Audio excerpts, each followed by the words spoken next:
Part 3. After the wife of a wealthy family was read by her mind, the melon field was full of wild animals. Author, Xuanhuan. Chapter 21. The person who rushed in was a well-known playboy in wealthy circles, named Wu Tian. Apart from a pretty good face, he is almost useless. He is just a rich gangster who has done a lot of illegal things and is a frequent visitor to the police station. No one would be surprised if there were any scandals. But today is the Qin family's place, and Wu Tian will slap the Qin family in the face if he makes such a fuss. Those who came from the Wu family were Wu Tian's uncle and aunt, and they immediately stood up and grabbed Wu Tian. "I promised to bring you here, but I didn't let you cause trouble."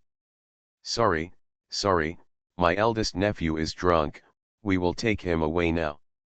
But Wu Tian pushed away his uncle and aunt. He had a conflict with Qin Chao before and was rejected by that woman Chu Xinyu. He was already furious, but then he suddenly learned a piece of news. He was so angry that he drank several bottles of wine. The more he drank, the angrier he became, and he rushed back all at once. Wu Tian came directly to the Chu family, smiled mischievously at the astonished Chu family and said, "Uncle and aunt, since you want to change the engagement, today while everyone is here, make an appointment with Chu Xinyu and me." Bar. Then he looked at Chu Xinyu aside with a vicious look like a poisonous snake. Chu Xinyu's mind went blank for a moment. She did not look at Wu Tian, but turned to look at Chu Xueki who was huddled behind her parents. Chu Xueki's face was pale and her eyes were rolling around. When she saw Chu Xinyu looking at her, she immediately avoided her eyes with a guilty conscience. As Wu Tian said this, he was about to grab Chu Xinyu's wrist, but was firmly grasped by a big hand that came out. Wu Tian was drunk and even more confused than before. He glared at the person who stopped him. "Damn it, Qin Chao, I'm picking up what you don't want. I don't mind it. You should be grateful to me. You're humming sick." As he said that, Qin Chao was about to beat him up.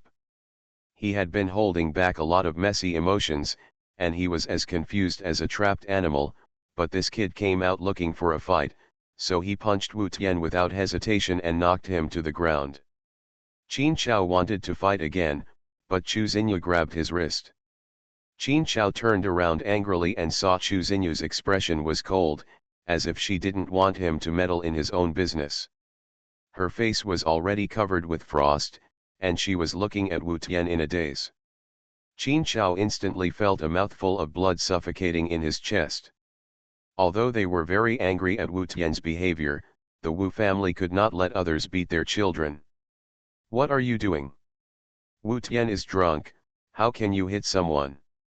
Is this how your Qin family treats guests?" Aunt Wu said angrily. "Our Qin family treats guests well, but you are making trouble in our house. Is this how you, the Wu family, treat guests?" Mother Qin stood up and said, "Not to be outdone, and you even insulted us." Aunt Wu's face turned red and she said, "It's meaningless for Mrs. Qin to say that. If people don't tell secrets, don't you want to terminate the engagement with Chu Xinyu? Then the matter here is between my nephew and Chu Xinyu. It was your third son who jumped in and intervened, and my nephew only proposed marriage and didn't do anything." Mother Qin sneered, "Then your nephew is too impatient." Aunt Wu choked. After all, the engagement between the Qin family and the Chu family had not been cancelled yet. Wu Tian jumped out and said those dirty words. To put it seriously, it was cuckolding the Qin dynasty. It really slapped the Qin family in the face. "Ah, we are all friends. There is no need to make trouble over the younger generation. Please calm down. It's all my daughter's fault." Mr. Chu quickly jumped in to act as peacemaker. "It's all Xinyu's fault. How could I date Mr. Wu when there was still an engagement? But then again, it might be a matter of double happiness. Let's sit down and discuss it slowly." Mrs. Chu also persuaded, his face turned from blank to smiling. The Chu family is now in some decline, and they cannot afford to offend the Qin family and the Wu family. They thought they would successfully exchange their engagement today, but they didn't expect that another Wu family would pop up and want to marry their family. This is pie in the sky. It can be regarded as making up for Chu Xinyu. Lest people outside always say that they favor the younger daughter and steal the eldest daughter's marriage contract to the younger daughter. The guests who were originally unwilling to leave actually wanted to eat the melon of two women competing for one husband. The results took a turn for the worse. It seems like a good thing has happened. While everyone is here today, let me bear witness to the three of you. Remember to treat us to a wedding banquet later. That's right, that's right.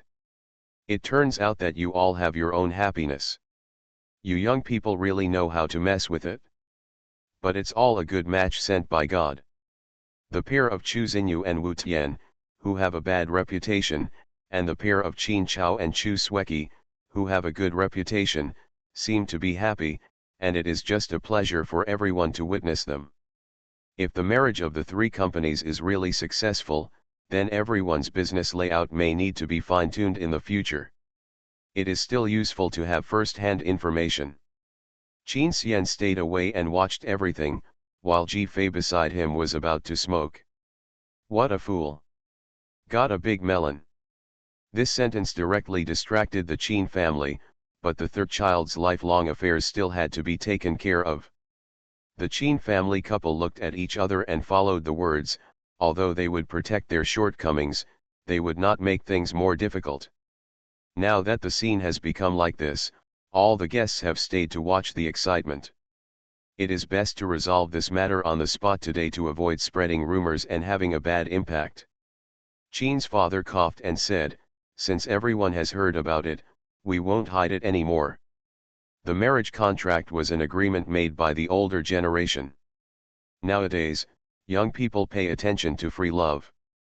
We, the Qin family, will not interfere in our children's decisions. Qin's mother also said, I just hope that the children can take responsibility for their own lives and not make decisions that they regret. After saying that, Qin's father and mother both looked at Qin Chao meaningfully. After all, they had just learned that the Chu family had lied to them, and they were extremely unkind to Chu Sueki and the Chu family, because this matter meant that they had been lying to Qin Chao and taking credit from others. However, marriage and love are all personal decisions. Anyway, Qin Chao knows everything that should be known. Whether he believes it or not depends on Qin Chao himself.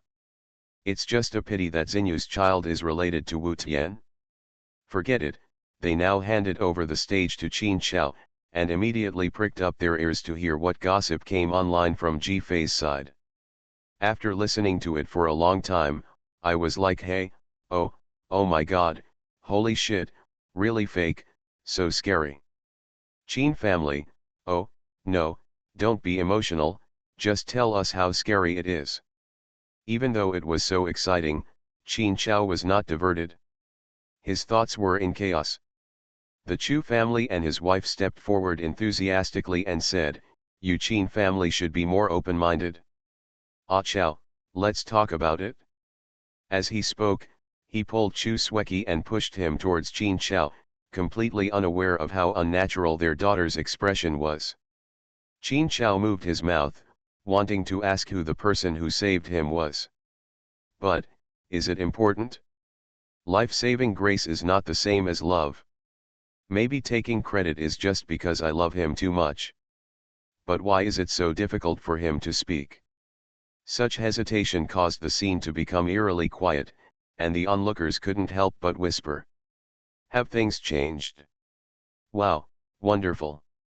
Chu Sueki, who was feeling uneasy at this time, didn't wait for Qin Chao to speak, and immediately pulled Qin Chao's sleeves anxiously. Brother Chao. Qin Chao was stunned and glanced at Chu Sueki. This was the woman he had doted on for many years, and then looked at Chu Xinyu dumbly, as if he was a woman who was once very close to her but was very distant in reality. But the Qin family, who were eavesdropping and preparing to take advantage of the situation, did not realize that something was wrong with Qin Chao. On the contrary, Ji Fei was distracted. Hey, what is Qin Chao doing? he must not be really thinking about who to choose. The Qin family didn't react for a moment before they heard Ji Fei curse. Oh my god, it's so shameless. Why does he think that as long as he wants to choose, others will definitely be willing to be chosen by him? Chu Xinyu is not Chu Sueki, she doesn't want to participate in your play. He is so self-righteous. Do his family members know? Qin family, now I know. Qin Xiao suddenly scolded. But, isn't it him who makes the decision now? Although he shouldn't hesitate, the engagement is a matter between two people, shouldn't you also ask for my opinion? Chu Xinyu said suddenly. Everyone immediately looked at Chu Xinyu. Qin Xiao also looked over blankly. Could it be that she was unwilling to let go? There was an inexplicable joy in his heart that he didn't even notice. The Chu family couple immediately became impatient.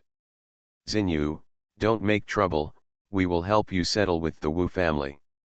You can't be too greedy. We know that you always like to have trouble with your sister, but this is related to their lifelong happiness. The Qin family has said that let the children make their own decisions. The Qin dynasty is unwilling to marry you. Are you still going to refuse? Even if you don't let it, it's useless. The Chu family couple was really mean to Chu Xinyu. But now Chu Xinyu is like an iron wall and will never be harmed by their words again. Chu Xinyu turned to look at Qin Xiao, her eyes indifferent, which made Qin Xiao's heart tremble when he looked at her. Today I officially announce that I am terminating my engagement with you. When Chu Xinyu said this, she smiled with relief and said, Qin Xiao, I don't want you anymore. As soon as these words came out, Qin Xiao felt as if there was an empty space in his heart, and he froze in place.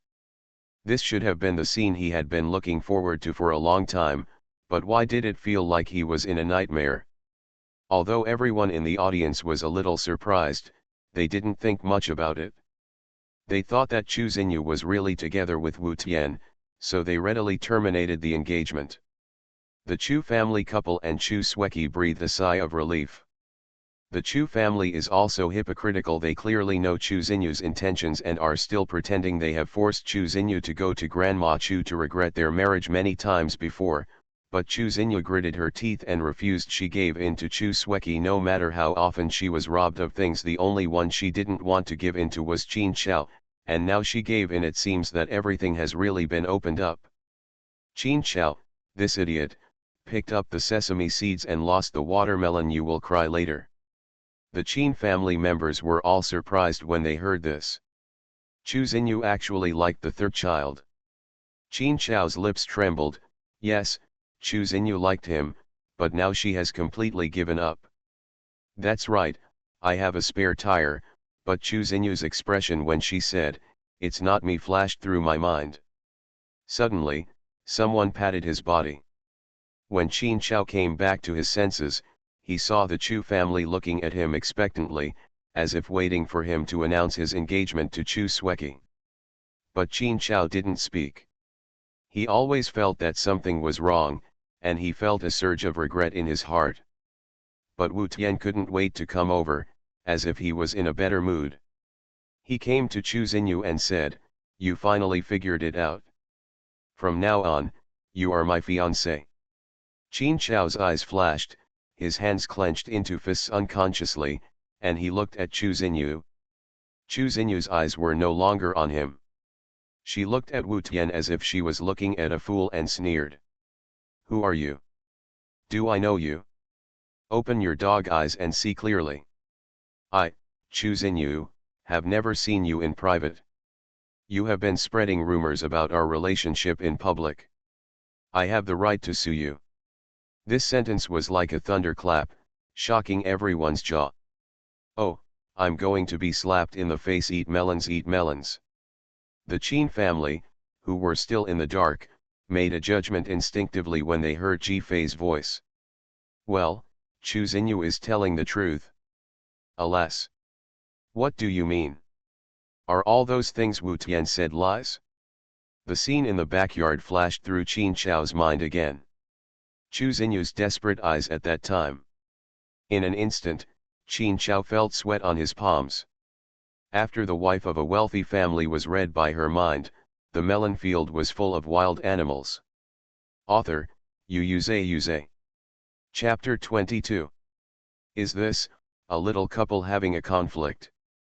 But I don't think Chu Xinyu's expression is telling lies. Even if Wu Tian is bad, he is still the young master of the Wu family. Is it necessary to make up lies? Chu Xinyu said she was going to sue her. How can she still lie? Everyone was talking about it. It was really unbelievable. Wu Tian didn't expect that Chu Xinyu would deny it on the spot, and his eyes turned red with anger. You don't admit it? Damn it, no wonder you said you were afraid that the Qin family would find out that your fiancé was with me, so you hid it and didn't dare to make it public. It turned out that you were waiting for me here. Do you think you can pretend like this? Never been with me? Are you dreaming?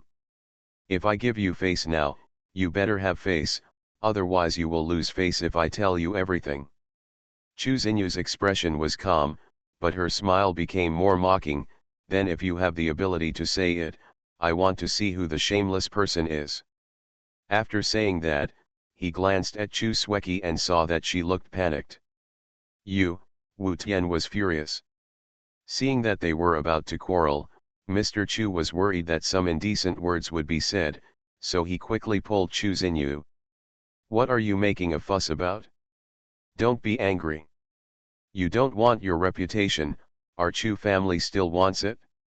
Mrs. Chu also stepped forward and pulled Chu Xinyu and said, if you ruin this wonderful happy event, I don't think who will want you in the future. Apologize well to Wu Tian. After speaking, he smiled and apologized to the Wu uncle and aunt. Our daughter has a bad temper. She will become sensible when she gets married. Please bear with her. In fact, the uncle and aunt of the Wu family didn't want to see this girl with a bad reputation at all, but there was nothing they could do about it. Wu Tianhun was generous, and her reputation was even worse. In such a comparison, she was nothing. If you have a suitable family background, you will naturally be a good marriage partner. Your eldest daughter seems to have quite a personality, but it doesn't matter. After they get married, they can slowly work on it. Before the elders of the two parties could smile hypocritically, they were interrupted by Chu Xinyu. What? Are you buying and selling women regardless of your personal wishes? Chu Xinyu mocked directly. After speaking, she shook off her parents' hands, which was as smooth as throwing off two shackles. The people around were stunned by Chu Xinyu's sudden unpleasant words. Well done. To put it bluntly, these people act as if they don't understand other people's words, and they still decide other people's lives by talking to themselves. The Qin family also felt that the Chu family had gone too far. Chu Xinyu clearly didn't want to. As a parent, it was really chilling for her to do this. But the Chu family didn't think so. Mr. Chu reacted and said angrily, why are you talking? It's getting more and more unruly. This is your attitude when talking to your parents. Mrs. Chu's tone suddenly became as if she had been let down, and she said sadly, you are ignorant and act out of impulse. We help you make decisions for your own good. You really don't know what is good and what is good. You actually talk to Wu Tian, no matter whether there is a breakup or not, there is love. Now that someone wants to marry you, how can you not want to? Listen to us, sit down and make this engagement. Chu Xinyu sneered, I am an adult, you are not qualified to decide my affairs. Chu Xinyu actually rarely spoke to them in a cold tone. Although she was usually a bit cold-hearted, she would try her best to comply with their wishes. So now Chu Xinyu is simply rebellious. So rebellious. Their parents were stunned. Why are you crazy? We are your parents, Mr. Chu said in shock. Chu Xinyu's expression finally changed, and she sneered, are you? I thought you were just Chu Sweki's parents. These words immediately made the Chu family's parents blush. Shut up. You rebellious girl, what are you talking about? Yo yo yo, I'm so angry. Why are you so angry if you didn't hit the mark? I really doubt that the Chu family and his wife knew how biased and outrageous they were, but they just didn't allow Chu Xinyu to say it. How disgusting. The Qin family also felt that the Chu family's parents were jumping on the spot as if they had been exposed to something that shouldn't be exposed. But Chu Xinyu would never give in for the sake of filial piety. I've made it clear that I don't know this person, but you don't believe it. You insist on recommending me to him, and you are not afraid of harming my life. What? You would rather believe the words of outsiders than your own daughter. Just like this, you still say that you are me parents. Who told you to lie all day long? We don't believe you are wrong, Mr. Chu angrily yelled. Yes, yes, Wu Tian is an honest person and deserves your trust. Ji Fei's complaint immediately stopped Qin's father and Qin's mother, and even Qin Yan, who was silently eating the melon, almost burst into tears. It made everyone else look over. Qin Xian could only calmly add, then let's see who is more worthy of everyone's trust, Miss Chu or Mr. Wu. Everyone was stunned, thinking of Wu Tian's glorious record, and comparing it to Chu Xinyu. Mr. Chu's face suddenly froze. Qin Xian was still very intimidating. As soon as he opened his mouth, everyone became suspicious of the matter. Wu Tian was immediately stimulated. Looking at Chu Xinyu's expression, Wu Tian laughed angrily, smashed the jar, and said viciously to Chu Xinyu, "You forced me to do this." After saying that, regardless of what happened, he rushed directly to the audio and video player not far from the living room. The electronic device that originally played the photos of Qin 11 and Qin Yan was connected to the mobile phone. The next second, intimate photos that almost needed mosaics were projected on the big screen. Most of them were taken on the bed in the hotel.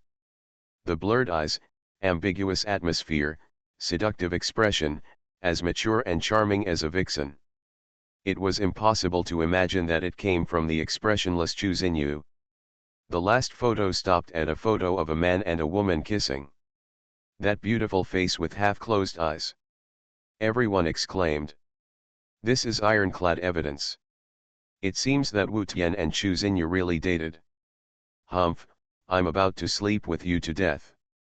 You still don't admit it, Wu Tian had a ferocious expression.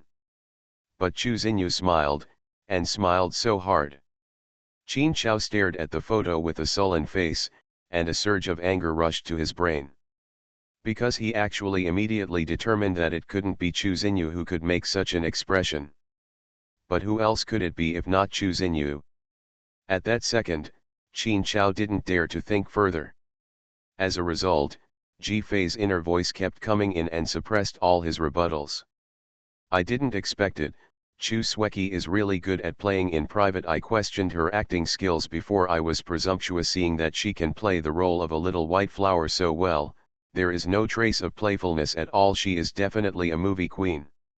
Chu Sueki is also awesome. Just because Qin Chao was in seclusion for filming, she couldn't bear the loneliness and looked for someone to play with.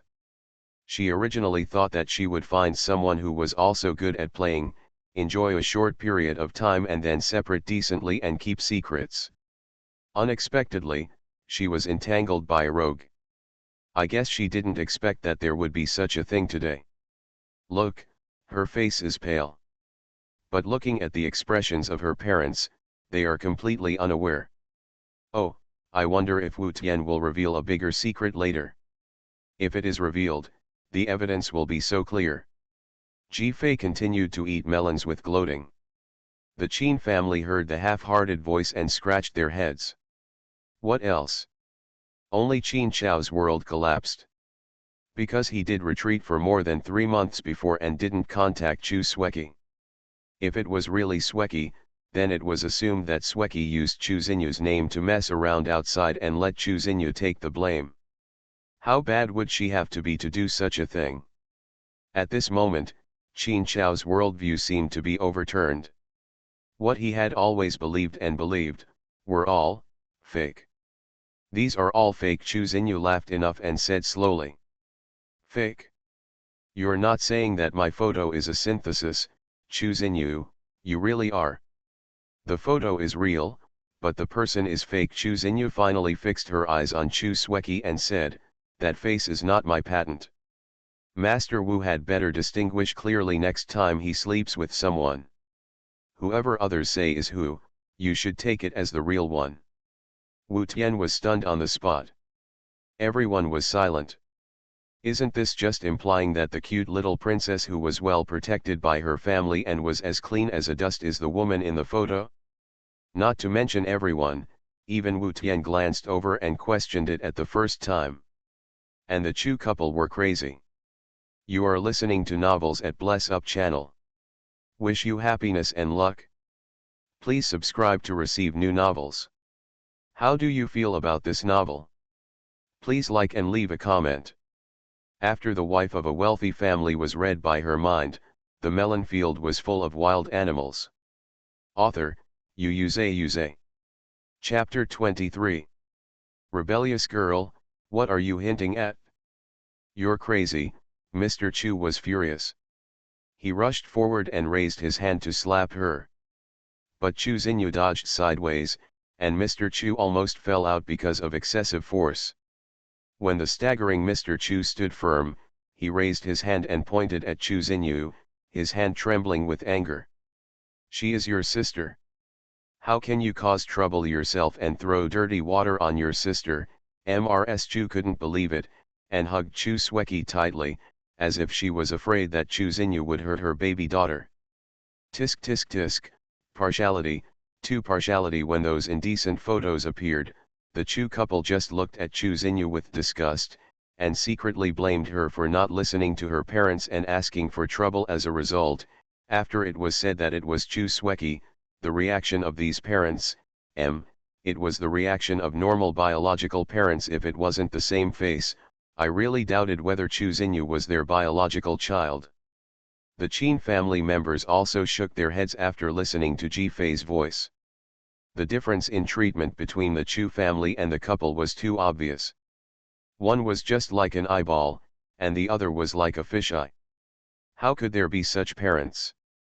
Xuanhuan had long been numb to such a situation, and just looked at her parents' madness expressionlessly. Looking at Xuanhuan's expression, she was really used to it. It seems that the Chu family and the couple often do this. This is because they don't plan to use their brains and leave them to Xuanhuan as a family heirloom. I just laughed. How could a person who is favored by his parents be hurt? It must be the person who is ignored by his parents who will be hurt. The Qin family members secretly nodded and agreed with Jifei's words. Qin Chao thought of the past. Many times, he saw the same scene. Xuanhuan stood aside with a stern expression. Xuanhuan's eyes were red, and she cried aggrievedly. The Chu family and the couple protected Xuanhuan and angrily accused Xuanhuan of being mean and fierce to her sister. It seems that he has never seen the Chu family and the couple stand on Xuanhuan's side. How could someone who is favored by their parents be willing to compromise? But in the past, Qin Chao only thought that Xuanhuan was jealous and hateful against Xuanhuan because the favor was not given to her. Qin Chao was a little dazed, and all the memories of the past became unreal. Xuanhuan looked at Xuanhuan and said coldly, Xuanhuan, who do you think the person above is? Xuanhuan shrank in her mother's arms weakly and helplessly, trembling all over, but firmly put on a wronged look. Sister, what are you talking about? You are really hopeless, Xuanhuan sneered. Xuanhuan said this about their precious daughter, and the Chu couple gasped in anger, constantly cursing the family's misfortune and disobedience. Wu Tian angrily stepped forward and said, Xuanhuan, I think you really won't cry until you see the coffin.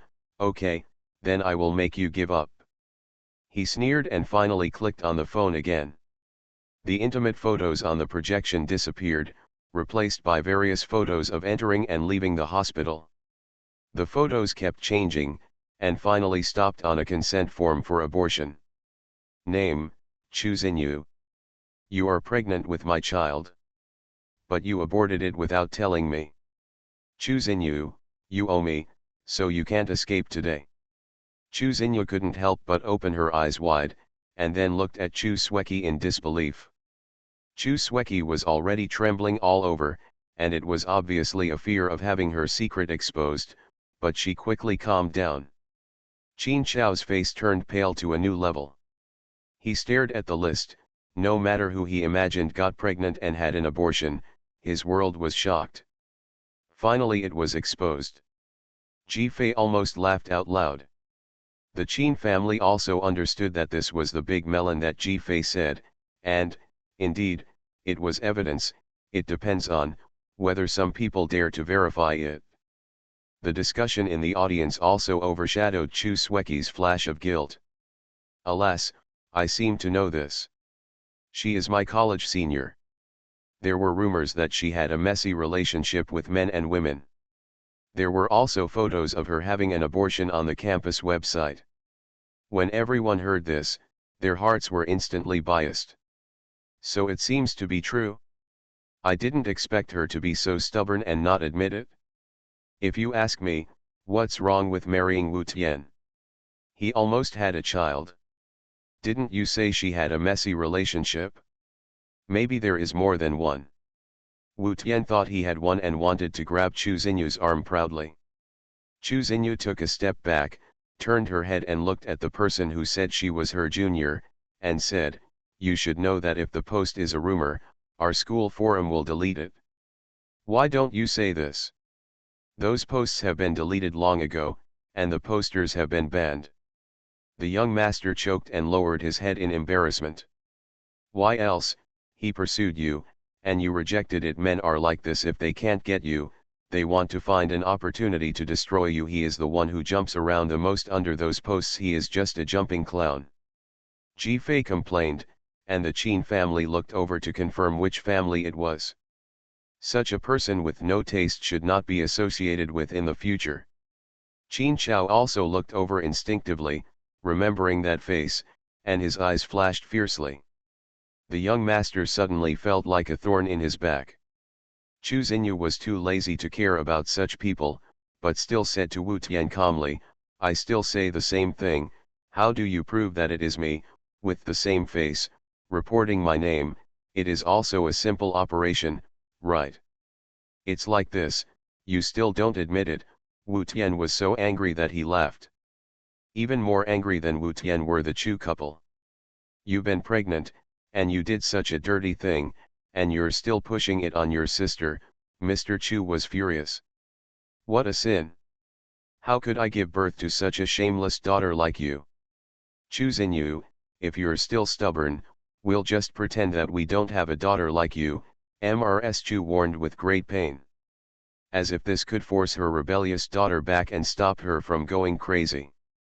Chu Xinyu sneered and said, "I don't want to be your daughter for a long time." This sentence made the Chu couple freeze on the spot. What did you say? You're so good. You're simply treasonous and lawless." Chu Xinyu finally had resentment in her tone. "What's so good about being your daughter? You can't even tell who's in the photo. And why are you so surprised? Have you really never doubted it? It's okay if others don't know, but from childhood to adulthood, hasn't she done a lot of things under my name? Is this one thing so strange?" The Chu couple were both stunned. Because of Chu Xinyu's reminder, they seemed to have finally recovered their memories, and their faces suddenly became weird. They were afraid that Chu Xinyu might accidentally say something, so they tried to avoid the topic. But this time, Chu Xinyu did not give them a chance. "Grandma was seriously ill, so I went to the Buddhist temple to pray for her, kneeling 3 times and knocking on the mountain gate 9 times. As a result, the media turned around and made a big fuss that it was Chu Sweki who did it. In fact, my sister didn't even stay in Grandma's ward at that time. She was just greedy and ate too much ice cream at home and was hospitalized." The spectators were shocked. What happened? Wasn't this a good story done by Chu Sweki? At the beginning, it was widely reported that the sister with poor health fainted and was hospitalized in order to pray for Grandma. Everyone praised her filial piety, which made her famous in the socialite circle after returning to China. But the sister who was raised by grandma was silent and speechless. When they met the Chu family, they often used this as a topic, and never saw the Chu family deny it. Qin Chao also remembered that he went to see Chu Sueki on purpose at that time. Chu Sueki smiled with a pale face and said that it was all her responsibility. That was an important moment that moved his heart. Tell him now that it was Chu Xinyu who did it? At that time, you told me that since the media had misunderstood, we should not argue. It was all out of filial piety and sincerity. It would be more troublesome to fight for fame and fortune, Chu Xinyu said self-deprecatingly. I really want to ask, do you really think so, or do you just want to use my hard work to add icing on the cake for my sister?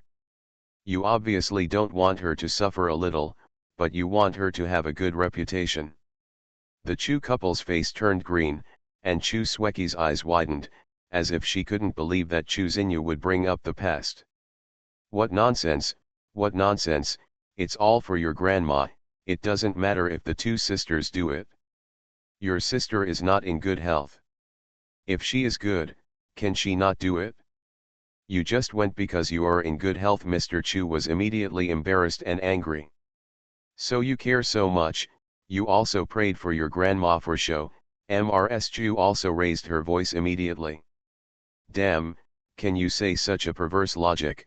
No matter if he is showing off or sincere, it is Chu Xinyu's achievement. It's Chu Xinyu's fault that others picked the fruits. Maybe it was because Grandma Chu's health was not good in the later period, otherwise Chu Xinyu would not be allowed to suffer so much in the Chu family. This was the first time that Qin Chao and the spectators saw clearly how the Chu family used twisted logic to be biased, and many people began to agree with Jifei. Isn't this nonsense? It's okay if no one praises or reports what I worked hard for, but I can't let others take away the credit. But the Chu couple was justified and felt that Chu Xinyu was too fussy. Chu Xinyu said, so you admit that Chu Sueki replaced me? Everyone came to their senses. Does this count as a criminal record? The Chu couple said, that was not Sueki's intention at all. It was an accident. What about her car accident? She broke a child's leg and made him slightly disabled. Although the other party was willing to reconcile, she was afraid of scandals after her debut. When she was investigated, she pretended to be me and reported my name. Afterwards, Chu Sueki acted in a trance to shut me up, which made me feel sorry for her. She only reported my wrong name because she was afraid. Now I think she was pretending.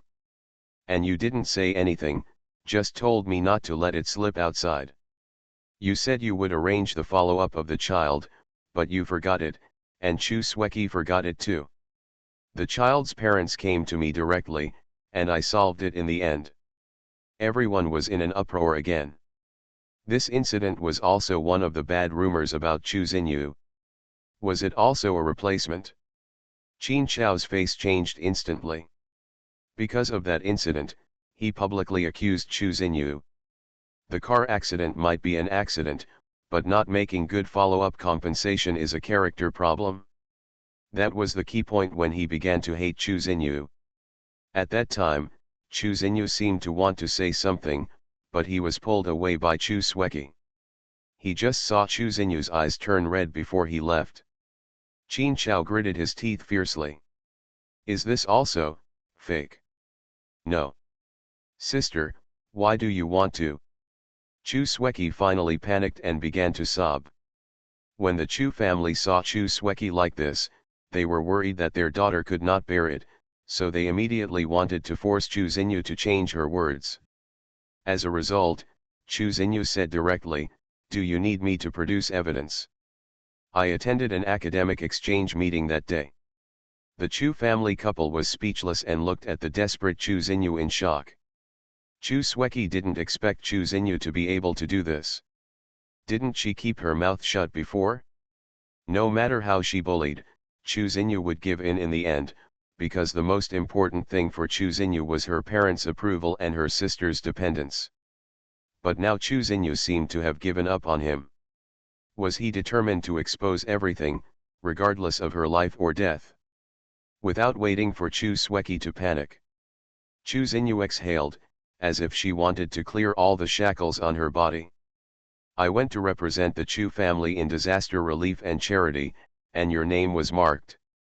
You spent a lot of effort to get the qualification to participate in the Century concert, but before the competition, you knew that you were not good enough and deliberately injured yourself, forcing me to go in your place. You offended the Chu family's partners, knew that you were causing trouble, and also reported my name. The Chu family's relatives blamed me for causing huge losses to the Chu family and deprived me of my inheritance rights. After I left you, you still went to school from time to time to impersonate me, messing up the relationships between my friends, mentors, and classmates, and also messing up my reputation in school. Chu Xinyu finished everything in one breath, and saw Chu Sweki's tear-stained face. Knowing that she was trying to use tears to save everything, she couldn't help asking, "How did I let you down? Why did you treat me like this? You took my honor and I took the blame for your mistakes, but do I have to take the blame for this kind of thing? Sorry, I can't bear it anymore. I don't want to bear it anymore." After The Wife of a Wealthy Family was read by her mind, the melon field was full of wild animals. Author, Yuze. Chapter 24. After Chu Xinyu finished speaking, she took a deep breath and said, "I am responsible for what I said, and I can provide any evidence. I will not admit anything I have not done, and no one can take away the things I have done." Everyone was stunned because the information was so shocking. It can be said that the good and bad impressions of the two sisters in the industry are due to the accumulation of those things. If they are all false, then the reputations of the two people must be changed. No, why are you doing this? Don't you know how bad your reputation is outside? Someone in the crowd really couldn't figure it out and couldn't help but ask. Chu Xinyu smiled, but the smile was very bitter. Yes, she didn't know how she got to this point. Maybe the imaginary picture of a harmonious family of four was too tempting, or maybe she was too lonely and lost herself in the step-by-step retreat, acting out a drama of bitter love. That shouldn't be her. In order to find herself, she decided to leave. Who knows, maybe I'm stupid. At this time, the comments and mocking gazes of the people around them all fell on the family of three. The Chu family seemed to not understand why everyone was looking at them like this. Although strictly speaking, those things were a bit unfair to Chu Xinyu, but if she told them all in such a petty manner, it would not only ruin Chu Sweki's reputation, but also cause the Chu family to be ridiculed. Is it right? This is simply an unfilial daughter who disregards the interests of the whole family. We are all a family. What are you doing? Mr. Chu said fiercely through gritted teeth. Didn't you see how your sister was crying? She didn't mean to do those things. Are you going to accuse us of being unfair to you now by going over old scores? Mrs. Chu said, how can any family with many children be like this? What an absolute fairness. Really? I have always lied to myself like this in the past, Chu Xinyu mocked. Oh, poor kid, this is the legendary family brain. If their family hadn't gone too far and exploited her too much, Chu Xinyu would probably have continued like this just for that little bit of illusory family affection. Fortunately, she woke up. The Qin family also nodded. Judging from the things that had just been overturned, the little girl was really good and kind, and she couldn't be dragged down anymore. It's a pity that there is also a blind person in their family who missed the good match. The Qin family silently turned their attention to Qin Xiao. At this time, Qin Xiao just stared at Chu Xinyu blankly, looking at his distraught look, which was pitiful. Qin's father and Qin's mother looked at each other and felt that it was appropriate to talk about some things now. So Qin's mother said, Mrs. Chu is wrong to say that. As for the 4 children in our family, even if it cannot be absolutely fair, it is still relatively fair. I have never seen you completely favoring another person like this. Unexpectedly, the Qin family would suddenly speak, and the Chu family panicked. They still had an uncontracted engagement. No, it's because this girl is so angry, that's why. Chu Sueki was also panicked.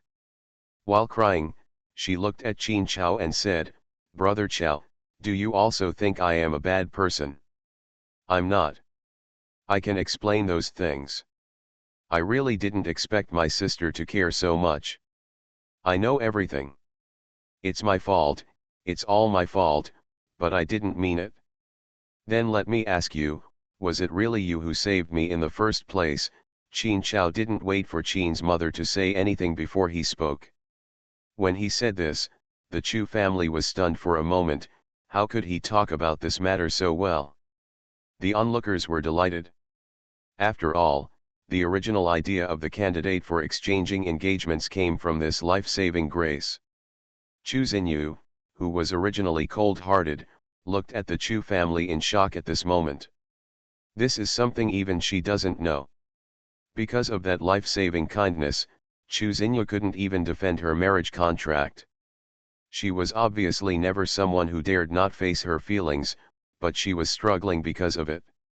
Tell her now that it was Chu Sueki who took away her credit again, how pitiful it was. "Is it you, you?" Chu Xinyu finally felt the heartache again. "I had a fever and forgot about it, so you lied to me? Just to get this favor for your little daughter? You have actually done such a thing." The faces of the Chu family changed for a while. It was really hard to find an excuse when this kind of thing was revealed. Are they going to say that they just want to give the eldest daughter's fiancé to the younger daughter because they feel more sorry for the younger daughter? Even they felt that they couldn't tell it, so they hid it from Chu Xinyu in the first place. They no longer dare to quibble with the facts. After all, too many things have been revealed. If the Qin family wants to verify, they dare not say that what happened back then is foolproof. "Because I didn't expect to be investigated, I never thought about eliminating the evidence." So they didn't dare to say a word. "No, it's me, not my sister. Brother Chao, do you believe me?" Chu Sueki was really panicking this time. When she saw the look in Qin Chao's eyes, she knew that he didn't believe it, so she could only say, I don't remember, I'm sick. And I asked you, you said you like me, it has nothing to do with saving your life." Qin Chao's eyes flashed with scarlet color, and he spoke again, with a cold tone that Chu Sueki had never heard before. "Then is it the real you that I like? Or the disguised you?" Chu Sueki's face turned pale, and her tears kept falling down as if she wanted no money. But Qin Chao would never look at her pitiful look again, but turned to look at Chu Xinyu. But Chu Xinyu looked away.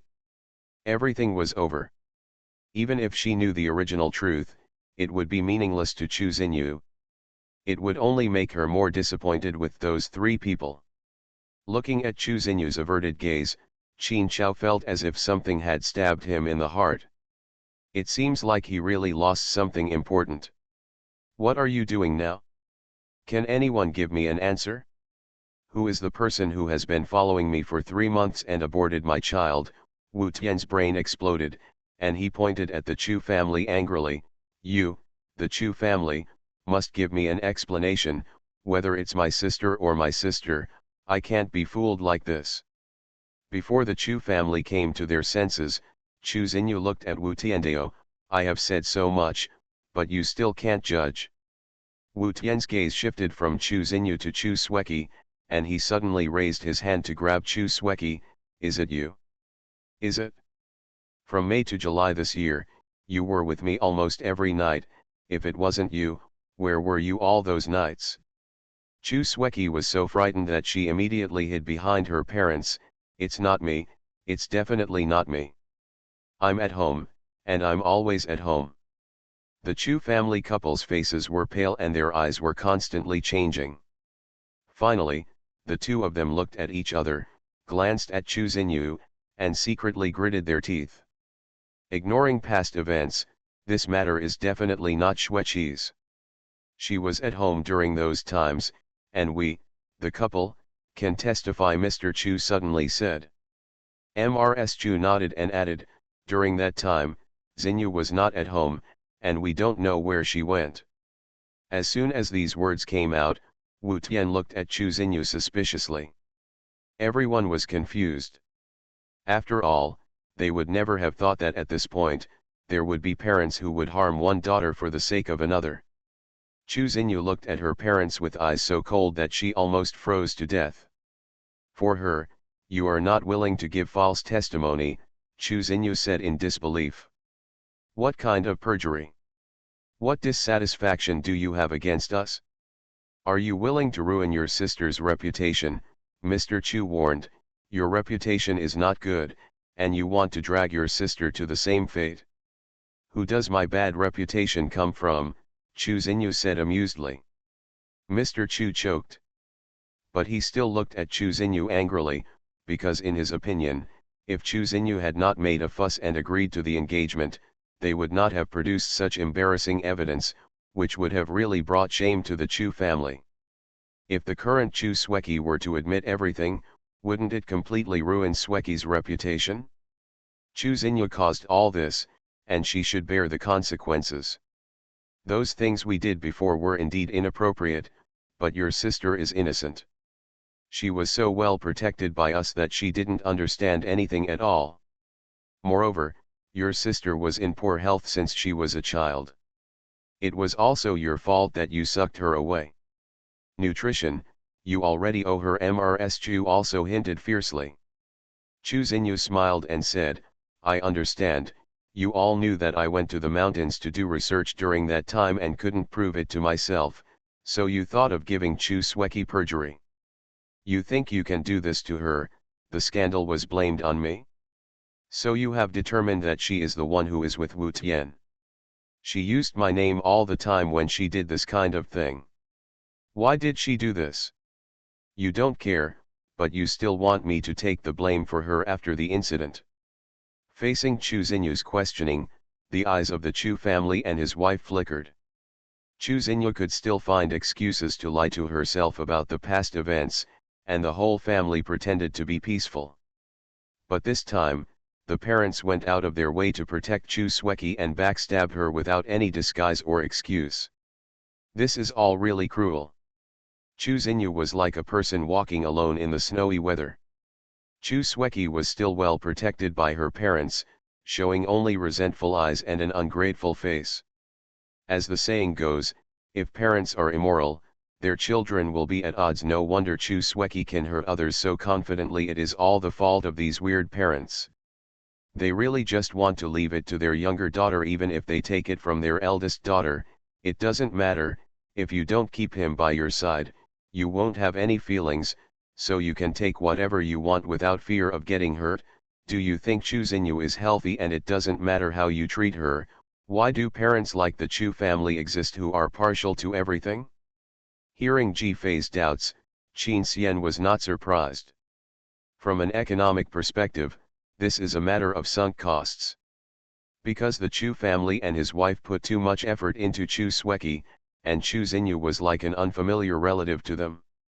Naturally, there is a difference between closeness and distance. Maybe at the beginning, they also realized that they owed Chu Xinyu, but human nature is to instinctively avoid their own mistakes. They are unwilling to face the fact that they owe Chu Xinyu, so they will owe Chu Xinyu even more to prove that they are right, and even find faults in Chu Xinyu to cover up their guilty conscience. Thus heading towards a pathological situation. Turning a blind eye to Chu Xinyu's grievances only magnified Chu Xueki's unhappiness. Now that we have reached this point, it is even more impossible to look back. Once we look back, doesn't it mean that they have done something wrong as parents? Sure enough, the next second I heard Mr. Chu say, "Xinyu, stop fooling around. You usually contradict your parents and hurt your sister at home. Did we say anything to you? I just treated you as having a bad temper before, that's enough." Mrs. Chu stepped forward and grabbed Chu Xinyu's wrist, and said in a serious tone, "You can't do whatever you want this time, otherwise we really won't forgive you. Be obedient. If you have any dissatisfaction, we will go back and tell you, and we will give you all the compensation you deserve." They still know how much Chu Xinyu cares about them. At this point, Chu Xinyu must know the limit. Chu Xinyu suddenly murmured and repeated. Talk back to your parents. Ji Fei couldn't help but complain in his heart. Yes, yes, it was talking back to your parents, because when the younger sister framed the older sister argued, which was talking back to them. Hurt your younger sister? Ah, yes, yes, it was hurt, because I didn't give all my things to my younger sister, and my younger sister cried. Didn't it hurt her young heart? The Qin family listened for fun. Qin Chao kept thinking about the past, and his heart was pierced by arrows again and again. Willful, Chu Xinyu looked deeply at the Chu family and said, I don't want your forgiveness and compensation. I just want to clear my name. The Chu family and their husband were stunned, and looked at Chu Xinyu anxiously, and were about to find a way to shut her up again. Then they heard Chu Xinyu say to Wu Tian, I am willing to go to any hospital with you for examination to see if I have had a miscarriage. As soon as this was said, the whole audience exploded. To be honest, how much shame must be endured to dare to do this? After all, she is the eldest daughter of the Chu family. How can she prove herself like this? How can she live in the future? Is there anyone in the circle who dares to marry such a sharp girl? But then again, it is indeed ironclad evidence. Of course it is ironclad evidence, she is still a pure and innocent virgin. The Qin family had long thought that as long as they were willing to risk it, no matter how the Chu family argued, everything would fall apart. They could only say that the Chu family was too stupid. They had never thought that Chu Xinyu would prove herself so desperately. But for a person who was pushed to the edge of a cliff, how could they care about this face? She only wanted her innocence. I dare to do it, do you dare? Chu Xinyu had already looked at Chu Xueki. Chu Xueki was completely dumbfounded. She didn't expect Chu Xinyu to really do this. And Wu Tian had been staring at Chu Xueki like a venomous snake, because Chu Xinyu dared to say that she had completely proved her innocence. You are crazy, you are crazy. Do you know what you are saying? We don't allow you to ruin yourself like this. Mr. Chu was anxious. Mrs. Chu cried, daughter, how did you become like this? You, simply. If they chose to save one, they would save Chu Xueki no matter what. So Chu Xinyu had no attachment to them. Seeing their expressions becoming more and more disgusted, the hatred that could not be suppressed surged up, and finally spoke. Since I am so unbearable in your eyes, from this moment on, I declare that I will sever my relationship with the three of you. From now on, I will leave the Chu family. I will have nothing to do with you anymore. Window. Tabula equals window. Tabula. Tabula.push, mode, thumbspeed -01, container, tabula below article thumbnail -300x250, placement, below article thumbnail -300x250, target. Type, mix. After the wife of a wealthy family was read by her mind, the melon field was full of wild animals. Author, Yu. Chapter 25. Silence, strange silence in the whole place. They were full of big news one after another. Cancel the engagement, leave the Chu family. This is the rhythm of abandoning everything together. I have only heard of illegitimate children trying desperately to squeeze into their circle, but I have never heard of the eldest daughter giving up her identity and leaving the circle. How much determination does it take to say such a thing? But looking at what the Chu family has done, if Chu Xinyu doesn't leave, I don't know how she will be used. You, rebellious girl, Mr. Chu seemed to have no idea what to scold. Mrs. Chu cried and said, Chu Xinyu, we gave birth to you and raised you, and this is how you repay us. You gave birth to me, but didn't raise me. If I had a choice, I would rather not be born by you. It's better than being used as a tool by you to break your bones and feed Chu Xueki. The Chu couple looked at Chu Xinyu with their eyes almost popping out. Sister, please stop making trouble. Even if you are angry, you can't say such things. Aren't you afraid that your parents will be disappointed? Chu Sweki suddenly rushed up and grabbed Chu Xinyu's wrist fiercely. The force was so strong that Chu Xinyu frowned. Sister, if you don't want to marry Wu Tian, don't marry. Just break up. There's no need to make such a fuss. Chu Sweki stared at her, her face as pale as a dead person. She grabbed Chu Xinyu as if she was grabbing a life-saving straw and didn't let go, but her tone was sobbing. I was wrong before. It was indeed because of various reasons that I replaced your identity, so I don't blame you for wanting to push this matter to me this time, because I know you like Brother Chao, you don't want to cancel the engagement, so you want to retaliate against me, but it doesn't matter, I'm fine, let's go home, okay, let's talk about it when we get home. Sure enough, people who can bully their own sisters for a long time have a strong mentality. Even in this situation, they are still struggling. Does she think Chu Xinyu will change her words for her in the end? This Chu Xinyu usually has to coax them to make them have such an illusion. Chu Sweki, don't you understand what people are saying? Chu Xinyu said coldly, and directly shook Chu Sweki off. I have proved it myself, what about you? Chu Sweki's face was almost distorted, and there was a flash of madness in her eyes. As the daughter of the Chu family, how can you make such a proof? Sister, do you want to piss off my parents to death? Or do you want to humiliate me in this way? I am innocent and don't know him at all. If you force me again, I will die now. After saying that, Chu Sweki unexpectedly rushed to the buffet table not far away, picked up the scissors used to deal with crab shells on it, and pointed them at her neck. She cried and yelled, I can prove it with my death. This scene scared everyone. The Chu couple panicked and cried and shouted, no. It's all your fault. Look at what you have done. You want to kill your sister. Mrs. Chu beat Chu Xinyu. Mr. Chu also turned around and vented his anger at Chu Xinyu. Are you satisfied? Are you satisfied? Is this the result you want? Why don't you apologize to your sister? It's you who is with Wu Tian.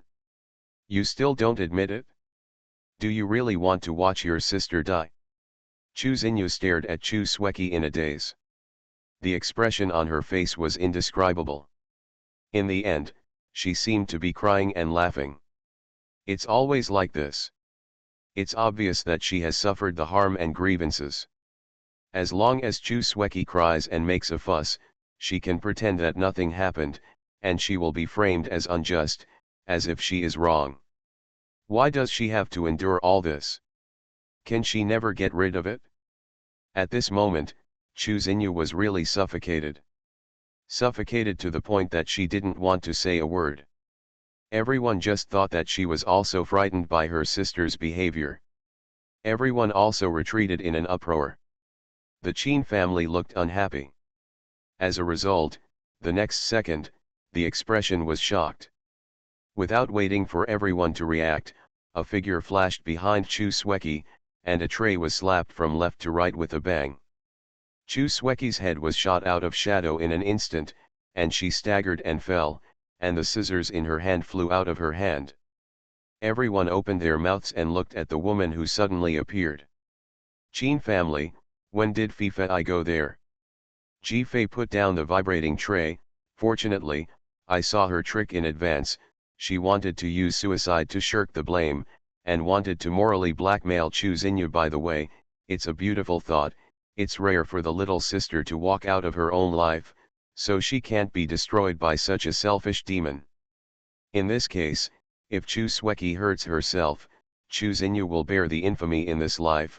Even if she is innocent in this matter, it's useless, and the outside world will only rumor that she is aggressive and forced her sister to commit suicide. The Qin family looked ugly. If something happened at their family banquet, it would be really hard to explain. Fortunately there is Ji Fei. Qin Xian's face was gloomy, and he waved his hand, and the bodyguards of the family rushed in. Before everyone could react, they suppressed Chu Sweki, who was still on the ground with a dazed head.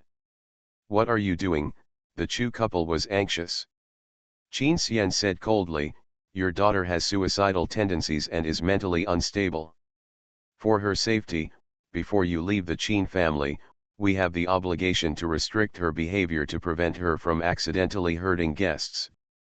The others finally breathed a sigh of relief and praised Ji Fei's neat move and Qin Xian's decisive arrangement. They just stayed to eat melons and didn't want to experience any bloody events. You can't judge a person by his appearance. Chu Sueki is simply sick. The Chu couple looked as ugly as they could be, watching their daughter being taken care of as a mental patient. We are all family, you. Chu Xinyu has broken off the engagement with my brother. Our two families are not one family. Qin Xian deliberately did not mention the matter between Chu Sueki and Qin Xiao, which represented the attitude of the Qin family.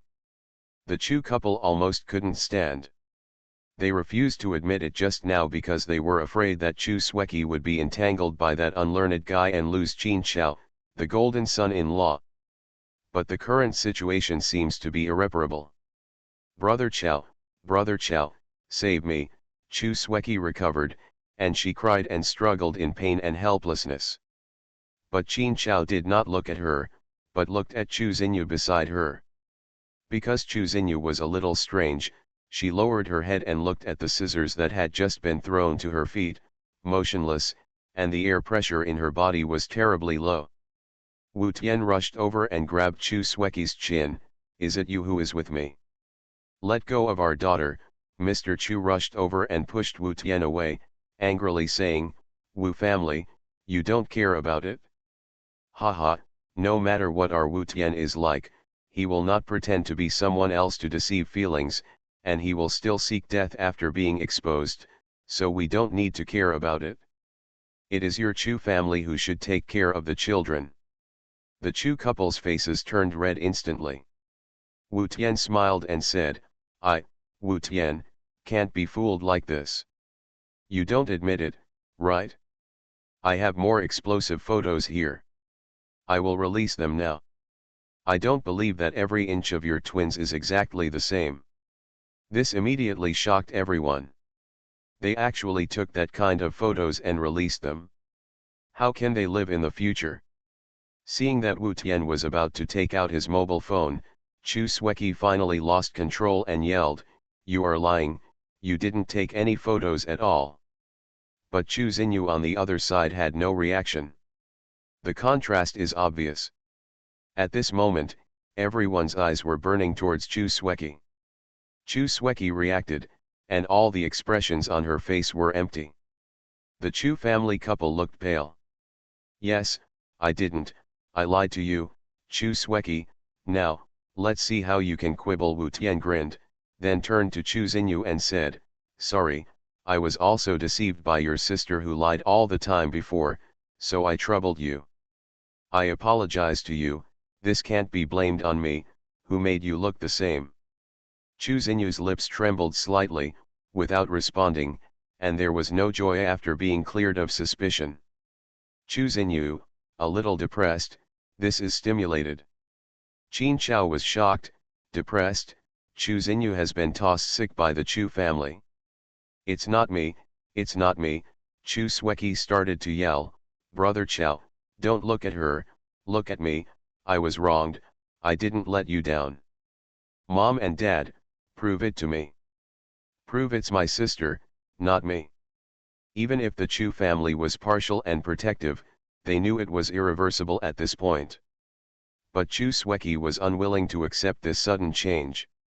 Her reputation was ruined, her good reputation was all ruined.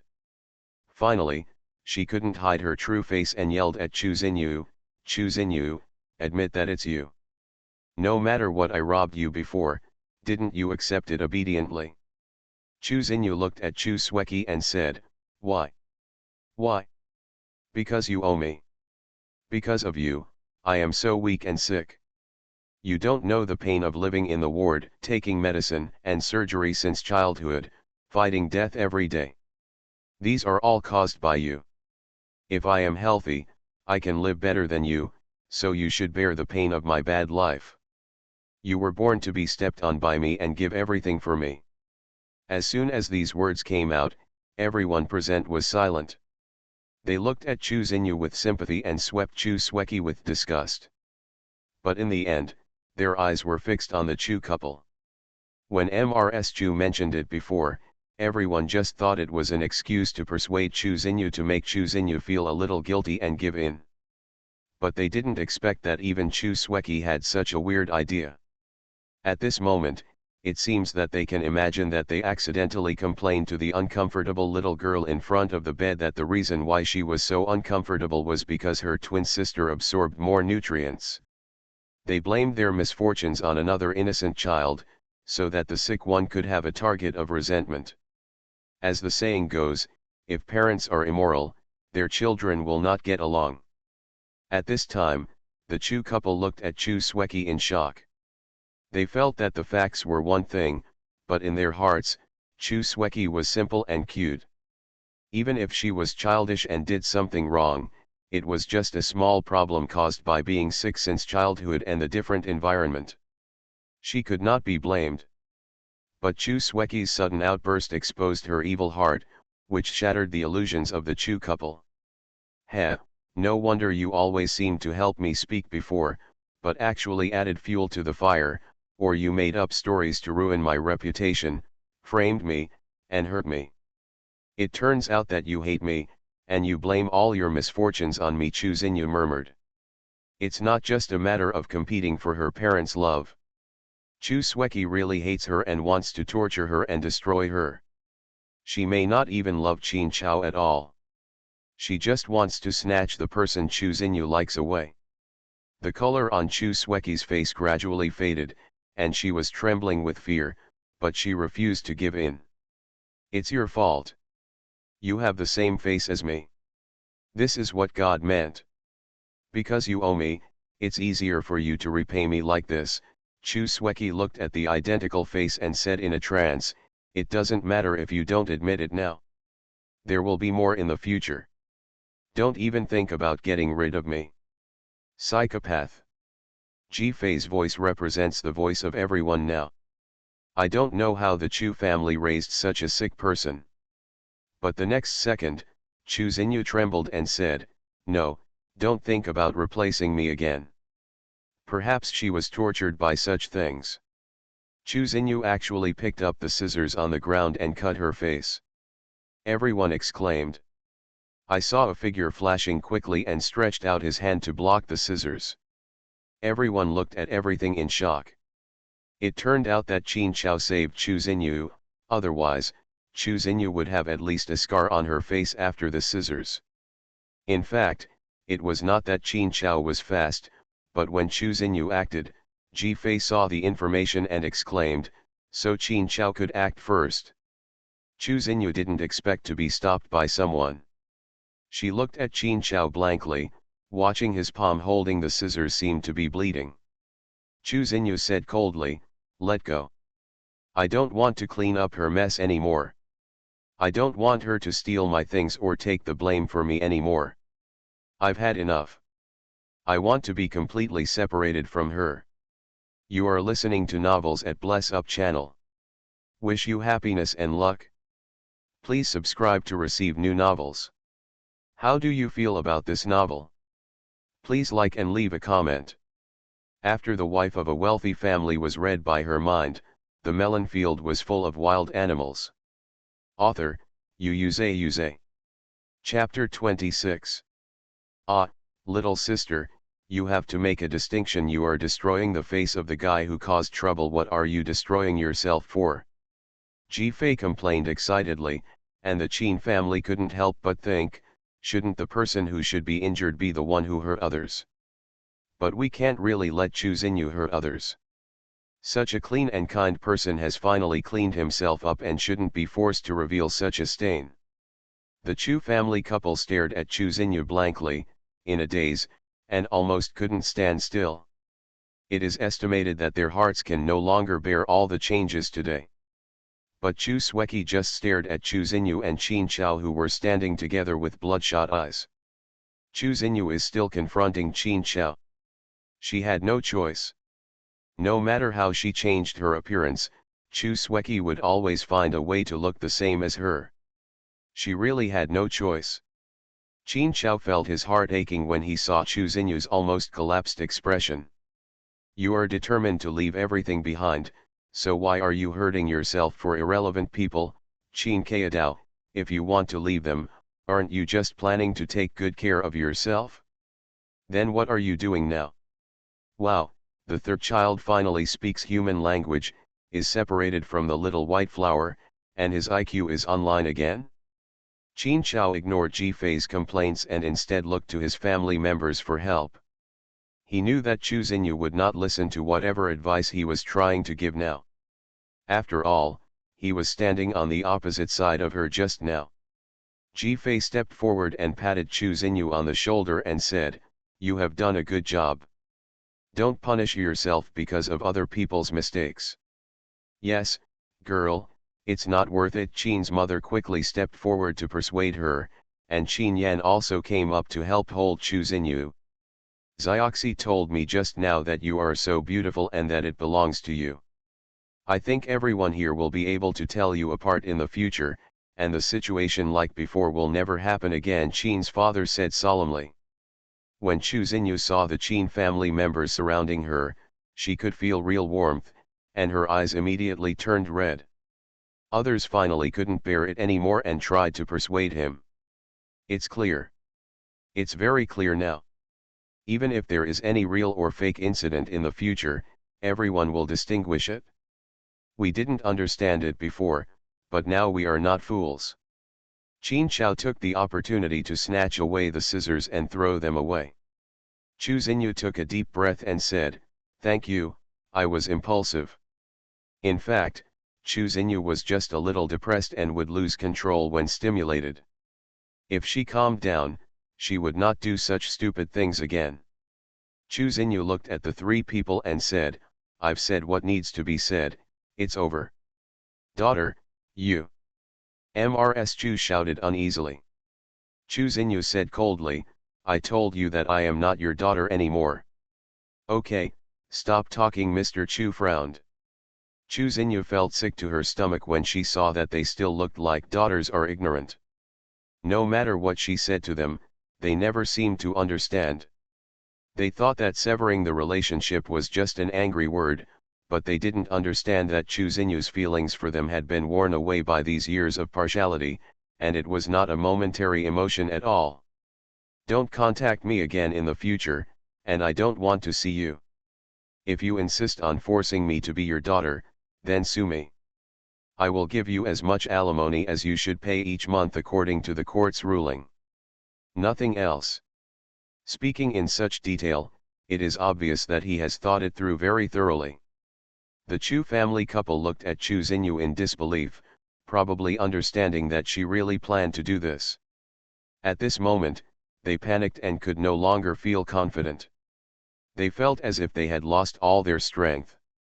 Wasn't Chu Xinyu able to endure any dissatisfaction and endure any grievance before? Today I just asked her to save her sister and suffer a little more injustice. If she doesn't want to do it, she won't do it. Why do she have to break up with them? But Chu Xinyu no longer gave them a chance to be confused. She bowed to the Qin family and said, "I'm sorry for ruining your banquet." "I'm sorry. The banquet is about to end, you didn't destroy anything," Qin Chao said quickly. Chu Xinyu glanced at Qin Chao and only said, "Goodbye." "I'll send you off," Qin Chao almost blurted out. Chu Xinyu only said coldly, "No need." After saying that, he turned around and left. Only Qin Chao seemed to be frozen in place. Everyone automatically made way for her. That was her path to a new life. The calls of the Chu family and his wife began to ring out continuously. Regardless of the angry or sad tone, Chu Xinyu did not look back, and just disappeared in front of everyone. When the Chu couple turned around, they found that Chu Sweki had fainted. But it never aroused anyone's sympathy. The Chu family couple took Chu Sweki away in embarrassment, and Wu Tian followed them to pester them. The uncle and aunt of the Wu family apologized to the Qin family. After all, Wu Tian was indeed responsible for this incident, and it also caused an own mistake, putting them all in an embarrassing situation. Oh, we are also victims. I really don't know how the Chu family can be so blind. We just pretend we didn't hear anything. Maybe you can become in-laws. The hostesses on both sides exchanged false greetings. Aunt Wu said awkwardly, "This kind of woman must never come into our house. I don't know whether that brat Wu Tian really likes him or is unwilling to accept it. It's better for your children, that, the fourth girl of your family." Qin's mother's face immediately darkened, and just as she was about to start a quarrel, she heard Ji Fei chattering beside her. "Why is your Wu Tian chasing after you? Don't you know, it's because it's hard for Wu Tian to make a woman pregnant at first. He felt dumped and wanted to get back at Qin Chao because of Chu Xinyu, but after the conflict, he had the guts to come back and make such a scene. It's because he found out that Chu Sueki was pregnant with his child, so he had to catch the woman who gave him the chance to be a father." Qin's mother's face suddenly became subtle. She wanted to laugh, but she had to maintain her manners. It was so difficult. But behind her, Qin Yan, ahem. Qin Chao, humph. Qin Xian didn't move, but looked at Ji Fei helplessly. "What kind of dirty things are you looking at? Wu family. I wish you two families a happy marriage," Qin's father said coldly. Wu family couldn't stay any longer and had to leave with the guests. This banquet was worth it for everyone to attend. After returning, all kinds of news exploded in the circle. Those who didn't have time to attend or didn't receive an invitation were very regretful. "I dare not even think about it. How cool it would be if I could eat melons on the spot." The whole upper-class circle was destined to be sleepless this night. After the family was cleared, the family sat together and ate silently. It was hard to eat enough at a banquet. But everyone's eyes swept to Qin Chao from time to time. Qin Chao couldn't stand these eyes. "If you have something to say, just say it." "Hey, are you still dating Chu Sueki?" Qin Yan asked curiously. Qin Chao's face was ugly and said, "Am I crazy? Those are all illusions. I don't like Chu Sueki at all." "Then you like Xinyu?" Qin's mother gossiped. Qin Chao choked and couldn't open his mouth. "Of course he likes it, he regrets it to death." Qin Chao instantly looked at Ji Fei with shame and anxiety. Ji Fei, who was sitting next to him, was feasting and didn't pay attention to other people's eyes at all. "Ahem, it's useless to like it. She doesn't want you anymore," Qin Xian said murderously. Qin Chao's breathing stagnated. Finally, Qin's father patted Qin Chao's shoulders. His fatherly love was silent. He shook his head and took his wife upstairs to rest after finishing her meal. Qin Yan hugged Qin 11, who had finally finished her meal and went to sleep. Qin Xian saw that Ji Fei had almost finished her fruit, and said, "Ji Fei, come upstairs, I have something to tell you." "What?" "Your studio.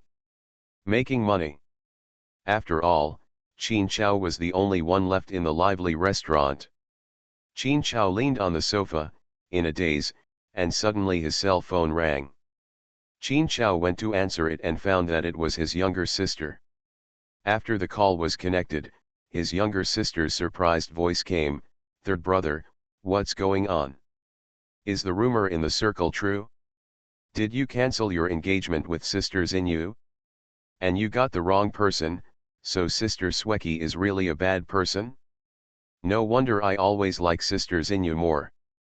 Qin Chao didn't want to rub salt into the wound, so he wanted to hang up the phone. He was annoyed. Then I heard Qin Rong say, "What a pity. I always thought Sister Xinyu would be my third sister-in-law. After all, she is the woman you have known the longest and spent the most time with." Qin Chao was stunned. Really, why didn't he remember it? "Yes, you grew up together, childhood sweethearts. You didn't like to play with me, but only played with Sister Xinyu. I remember when we were playing games when we were young, you asked me to be your daughter and your wife, and you swore that you would marry Sister Xinyu as your bride when you grow up and give her a complete family. At that time, you kissed Sister Xinyu's face. Grandma and Grandma Chu saw it and thought of arranging an engagement for you. Qin Chao was stunned. Then he smiled bitterly. It turned out that the engagement was caused by him, and it was an agreement between them alone. He once gave her such a promise, a complete family, such an important promise, how could he forget it? He is such a bastard. Brother, are you crying? Qin Rong's surprised voice came. Qin Chao covered his eyes with one hand and said dumbly, you have a good memory. Tell me more about your childhood. Actually, I don't remember much. We are not in the same grade, Qin Rong murmured softly. I just remember that after you went to school, you didn't play with Sister Xinyu much, nor did you play with me. You said that boys should play with boys. Once you got angry and said that people in your class knew that you were engaged, teased you, and made you feel very ashamed. Then, I didn't see Sister Xinyu come to play at home much. After that, it seemed that suddenly, you only focused on Chu Sweki. Qin Chao gritted his teeth, because it was because of the life-saving grace. He naturally remembered what happened when he grew up. Because of the engagement, he would be told by his family to visit the Chu family. But in fact, the two families only had a verbal engagement between the elders, and there was not even an engagement ceremony. So in Qin Chao's concept, the bond between them as an engaged couple was very weak. They didn't even have a relationship, it was just a name. So he always felt that if he admired someone else, he could be justified and not sorry for Chu Xinyu. He went there mostly to visit Chu Sweki, who was sick. But every time they met, Chu's parents would constantly praise Chu Sweki and complain about Chu Xinyu, and Chu Xinyu would just listen and watch quietly. At that time, Chu Xinyu was indeed wronged many times, but every time he questioned Chu Xinyu for Chu Sweki, Chu Xinyu never really defended herself. It should be that she failed to defend herself to her parents before he came, and when she saw him loving Chu Sweki, she couldn't think of any defense, and could only look indifferent. Qin Chao couldn't help but think, if Chu Xinyu had explained to him a few more times, would he have come to his senses, verified it, and believed it once? At least at first, he would have. But she didn't explain it once, which made him accumulate misunderstandings about her, and finally turned into unconditional trust in Chu Sweki. Gradually, it seemed like he was brainwashed. He couldn't complain about Chu Xinyu in that living environment, because he didn't realize Chu Xinyu's situation. It was indeed his stupidity that lost the treasure. He was wrong, he woke up, and he didn't want to let go. Does he still have a chance? Qin Chao couldn't wait, and wanted to contact Chu Xinyu urgently, and even regretted not insisting on sending her just now.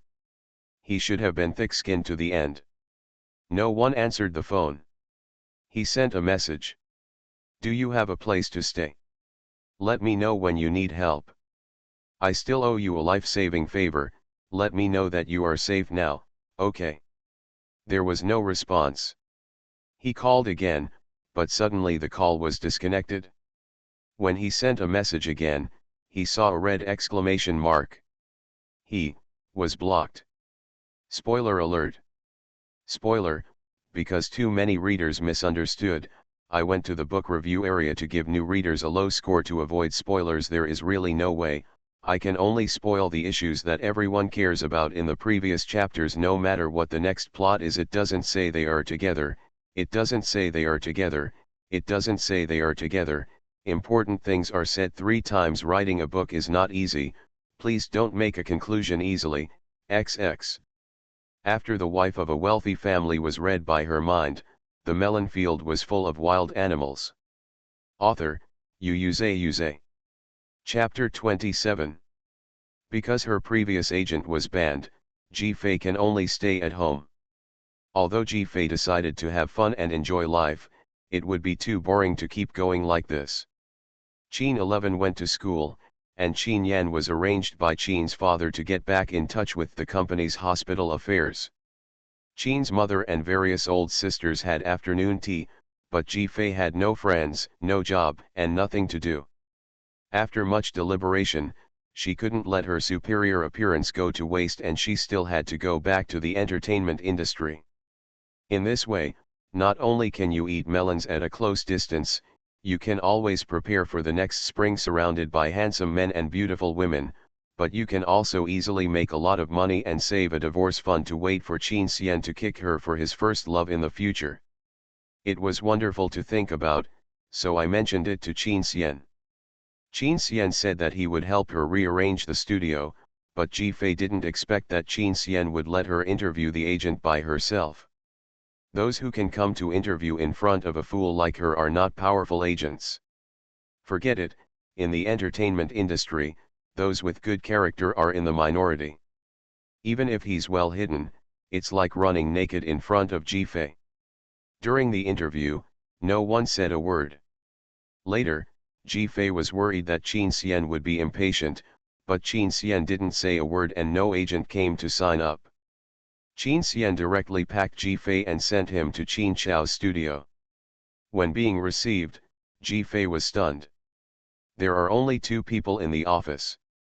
Qin Chao was leaning on the sofa beside him, looking down at his cell phone. When he saw her coming in, he raised his head to signal. Not to mention, this guy's attitude towards her has improved a lot since the last incident. Sure enough, the pain of love can make people grow. Qin Chao's movements froze. Hold it back. Sitting at the conference table was his agent. Hello Teacher Ji, I am Teacher Qin's manager Gao Hao. Mr. Qin has already given instructions. From now on, I will take you to activities in the entertainment industry. This is your contract. Once you sign the contract, you will be our studio the second artist. Gao Hao is a middle-aged man wearing glasses.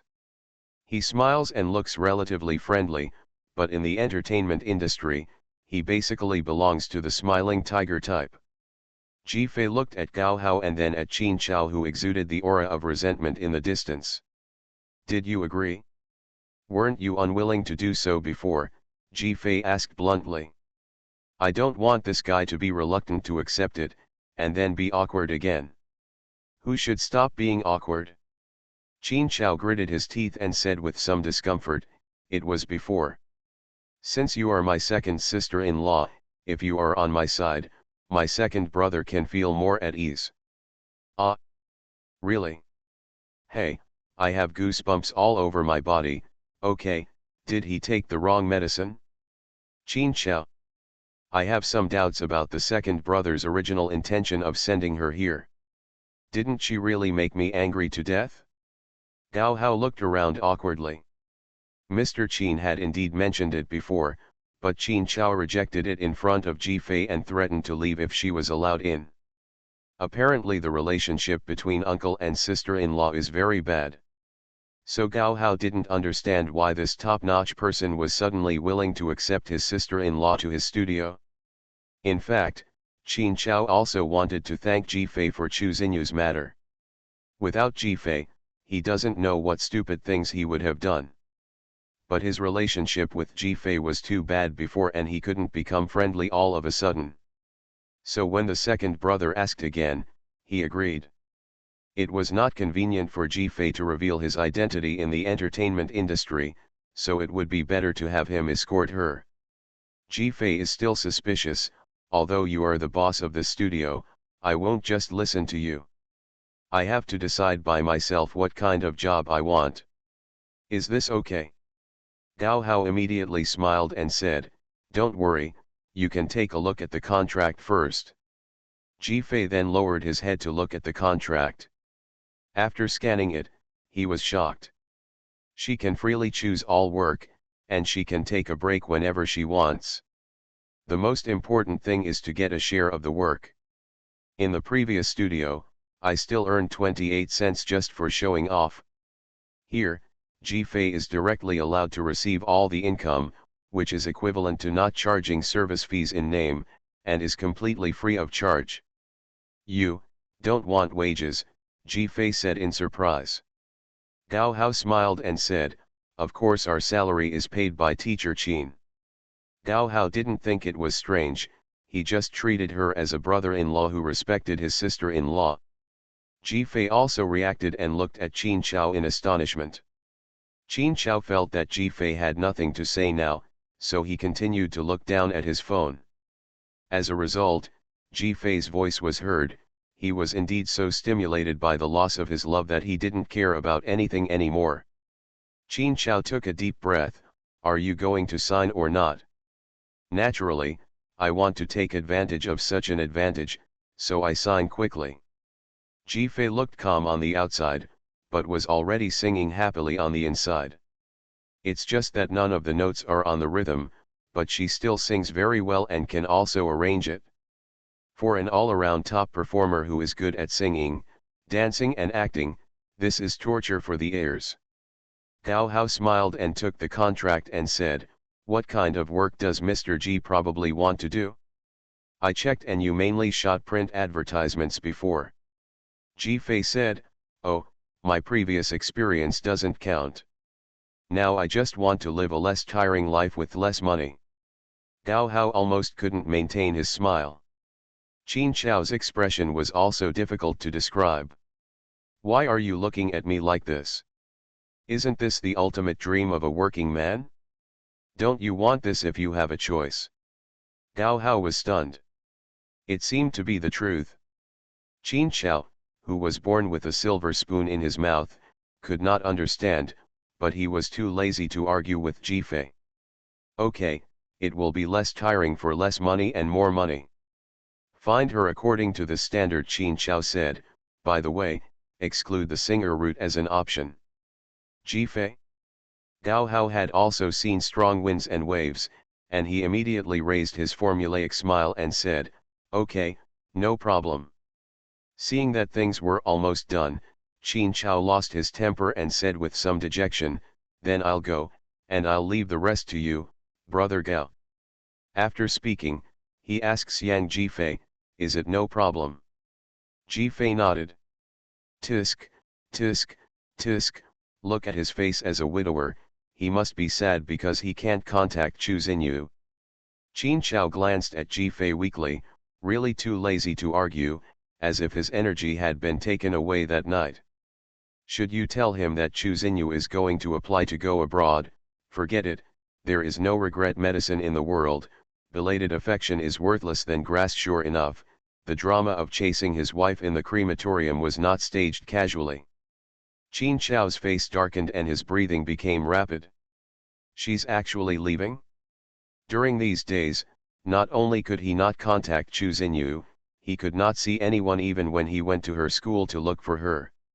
He didn't know anyone in Chu Xinyu's social circle, so he really had no choice but to stare at her various social software all day long to see what new news there was.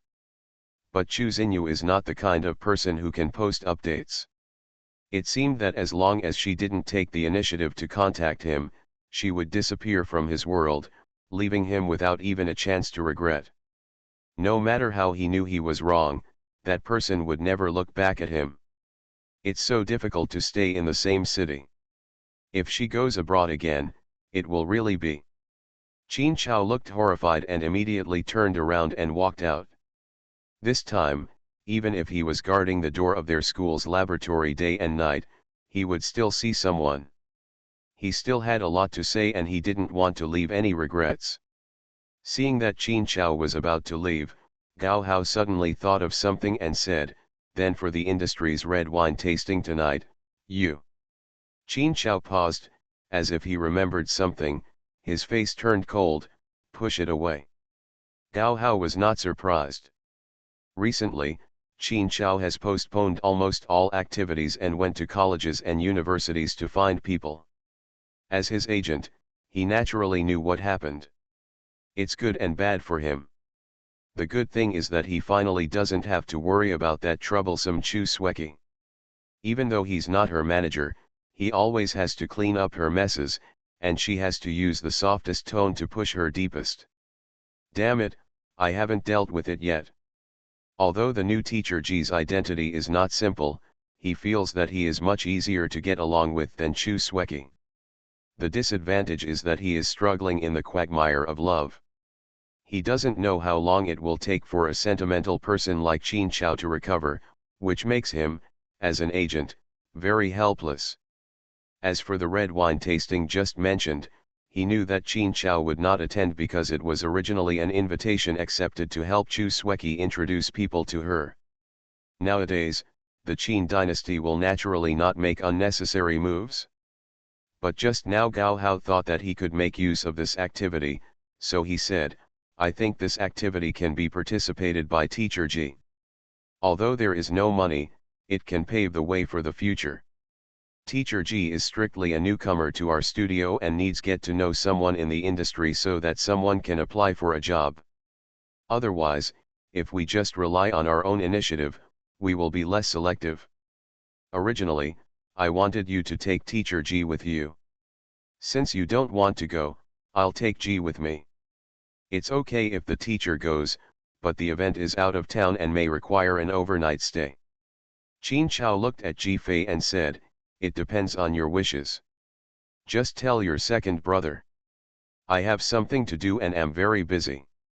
If you want to go, please ask brother Gao to accompany you. Ji Fei made an okay gesture. Qin Chao turned around and walked out. Ji Fei asked Gao Hao curiously, where is the location? Gao Hao smiled and said, Yunmu Hotel. It sounds so familiar. Of course. A very famous hotel. Not that this sounds familiar, oh, I remembered that the scientific research sponsorship event shared by Chu Xinyu's circle of friends was held in this hotel. The bang made Ji Fei and Gao Hao startled and looked back. I saw Qin Chao stepping out with one foot and the other foot still inside the door. It seemed that before he could get out in time, the door closed back and trapped him.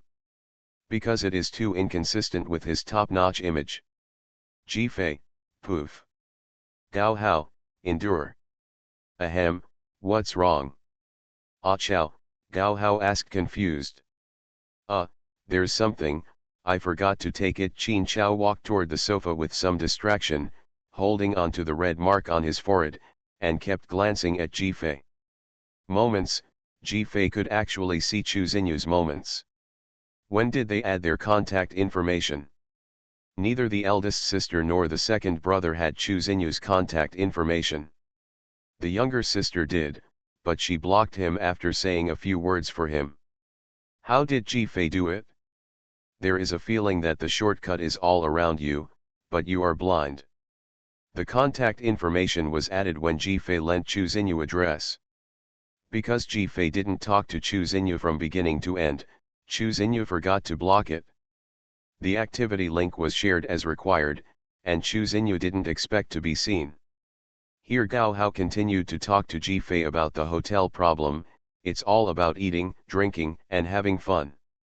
Teacher Ji can just treat it as a vacation. It's not tiring. Let me take a look. Sure enough, Chu Xinyu and her classmates and teachers have already set off to solicit sponsorship. They should also stay in the hotel tonight, just in time to invite her to play together. I quite like her, but fortunately Qin Chao didn't go, otherwise he would definitely not be able to date Chu Xinyu. Alas, it's not that my second sister-in-law doesn't want to help, it's just that you two are not destined to be together. Qin Chao. After the wife of a wealthy family was read by her mind, the melon field was full of wild animals. Author, Yuze. Chapter 28. After telling Qin Xian, he got on the nanny car prepared by the studio. The agent Gao Ji, the new assistant Xiao Tao, and the stylist team arrived at the Yunmu Hotel in the neighboring city. Gao Ji made such a big scene in front of her, a little-known celebrity. People who didn't know the reason thought it was Qin Chao. An acquaintance came forward to say hello, and was surprised to see a bright and beautiful beauty. Some people in the industry knew that Qin Chao and Chu Sueki broke up, but they didn't expect that he would let his team escort another woman in the blink of an eye. This is big news. And those with sharp eyes will find Ji Fei familiar. After all, She has been on various magazines and most billboards related to the Qin group. This makes her relationship with Qin Chao even more subtle. Brother Gao is here. What is teacher Qin busy with? I haven't seen him recently. This is the newly signed artist of our studio. Her name is Jifei. Please give me more advice in the future. Brother Gao, let me tell you the truth. She and teacher Qin they are not lovers. Their identities are not simple. They are from the upper circle and come here for fun. In order to avoid trouble, Gao Hao naturally emphasized it clearly, and people with ability would definitely find out her identity. At the tasting meeting, all the greetings and socializing were left to Gao Hao. Jifei only had to follow behind, raise her wine glass and smile politely, and recognize people's faces and names. Such protection naturally made everyone look up to Jifei's identity. So the whole scene was Gao Hao's interpersonal communication skills, and Jifei was happy to eat melons and beat drums. However, in such occasions, there are more people behind the scenes than artists, and gossip is limited. After a long time, Jifei had nothing to see. Just when she was bored, she turned her head and was so shocked that Jifei almost lost her wine glass. Chu Sueki suddenly appeared and hurried towards them. I kind of understand why Chu Xinyu wanted to destroy her face, because when that face appeared, it really made people wonder who was who for a moment. Just this moment of confusion would make Chu Xinyu feel sick. But why did she come? Chu Sueki came for Gao Hao. She saw Gao Hao from a distance and thought Qin Chao was there, but she didn't expect that Jifei was with Gao Hao. She was stunned for a moment, but she didn't dare to offend Jifei, so she asked Gao Hao anxiously, "Brother Gao, is Brother Chao here?" Gao Hao was impatient, but still maintained a professional smile, "No."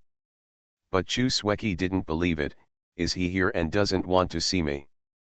Although Chu Sueki didn't speak too loudly, this made many people present look like they were watching the fun. This made Gao Hao very unhappy. If he was photographed by the media, he would be on the hot search. The previous scandal between the two was enough to make him headache. As an agent, he can't allow his artists to suffer such troubles.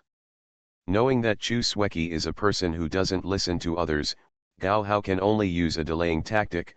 "Teacher Chu, how about we go out and talk?" "Okay, you take me to see Brother Chao." Gao Hao's face was frozen, and he turned to look at Jifei. Jifei was also worried. Chu Xinyu was really unlucky. If the two sisters met, I was really afraid that Chu Sueki would go crazy and toss people. Seeing Gao Hao looking over, Jifei said, "I'm tired, I plan to go out for a walk, Xiao Tao can just follow me." Gao Hao nodded, and several people quickly left the venue, leaving behind a group of people who wanted to eat melons but could only look forward to it. The Yunmu Hotel is divided into 3 buildings, one for eating, drinking, and having fun, one for accommodation, and one for gatherings for meetings and other activities. As soon as Jifei separated from Gao Hao and the others, he went back to the hotel room to change clothes, and at the same time sent a message to contact Xinyu. "Xinyu, I'm attending an event at the Yunmu Hotel. I think I saw you just now. Are you there too?" No response. Jifei didn't know whether the other party didn't see it or didn't want to respond.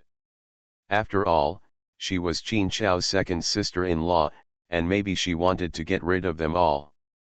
But Jifei kindly reminded, "By the way, I just saw Chu Sueki at the event. I hope you don't run into her." Still no response. Jifei could only do this, pulling Xiao Tao to rush to the food, drink, and entertainment area. As a result, just when we arrived at the lobby on the first floor, we saw many people stop to watch the excitement. How could we miss this?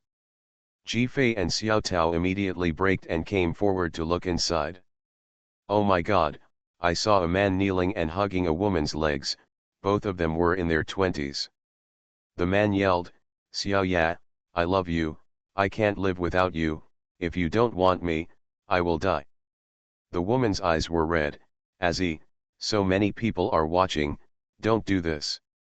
Xiao, I was wrong, I really know I was wrong, I just did it because I love you too much and care about you too much, I was impulsive, who told you to get so close to that man?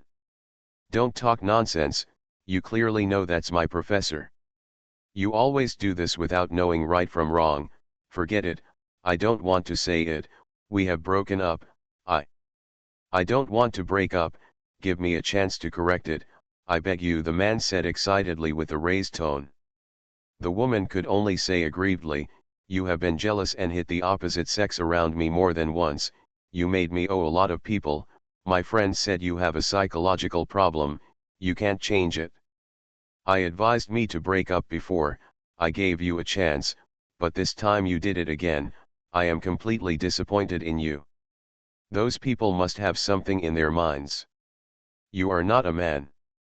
You don't know what they are thinking. I know, I am here to protect you. You just don't make sense. I should really listen to her advice and never see you again. I was wrong, I was wrong. As long as you can forgive me, you can say whatever you want. I hit the wrong person, and I will punish myself. After saying that, the man started to slap himself in the face. People around watched and whispered. The woman endured it for a while, but couldn't bear it anymore, and quickly grabbed his hands, still looking distressed. Stop fighting, our problem is not that simple. I know you still care about the accident. I told you that I have nothing to do with her. I have completely cut off contact with her. But my friend said she saw you two together again. She said you lied to me and told me not to look back. The man's face was twisted, that's nonsense, let her get the evidence. Didn't you say that your friend was not in a good relationship? She is obviously jealous of our relationship. She won't. She is a very nice person and excellent. You can't say that about her. She is also doing it for my own good. Many times we quarreled, but she took me in and comforted me. For your own good, will I sow discord? Although I am a little impulsive, everything I do is because I am jealous and love you. Can you deny it? Has she even denied my feelings for you? She just can't see it? Hello? No. No, although he said no, his eyes were obviously shaken.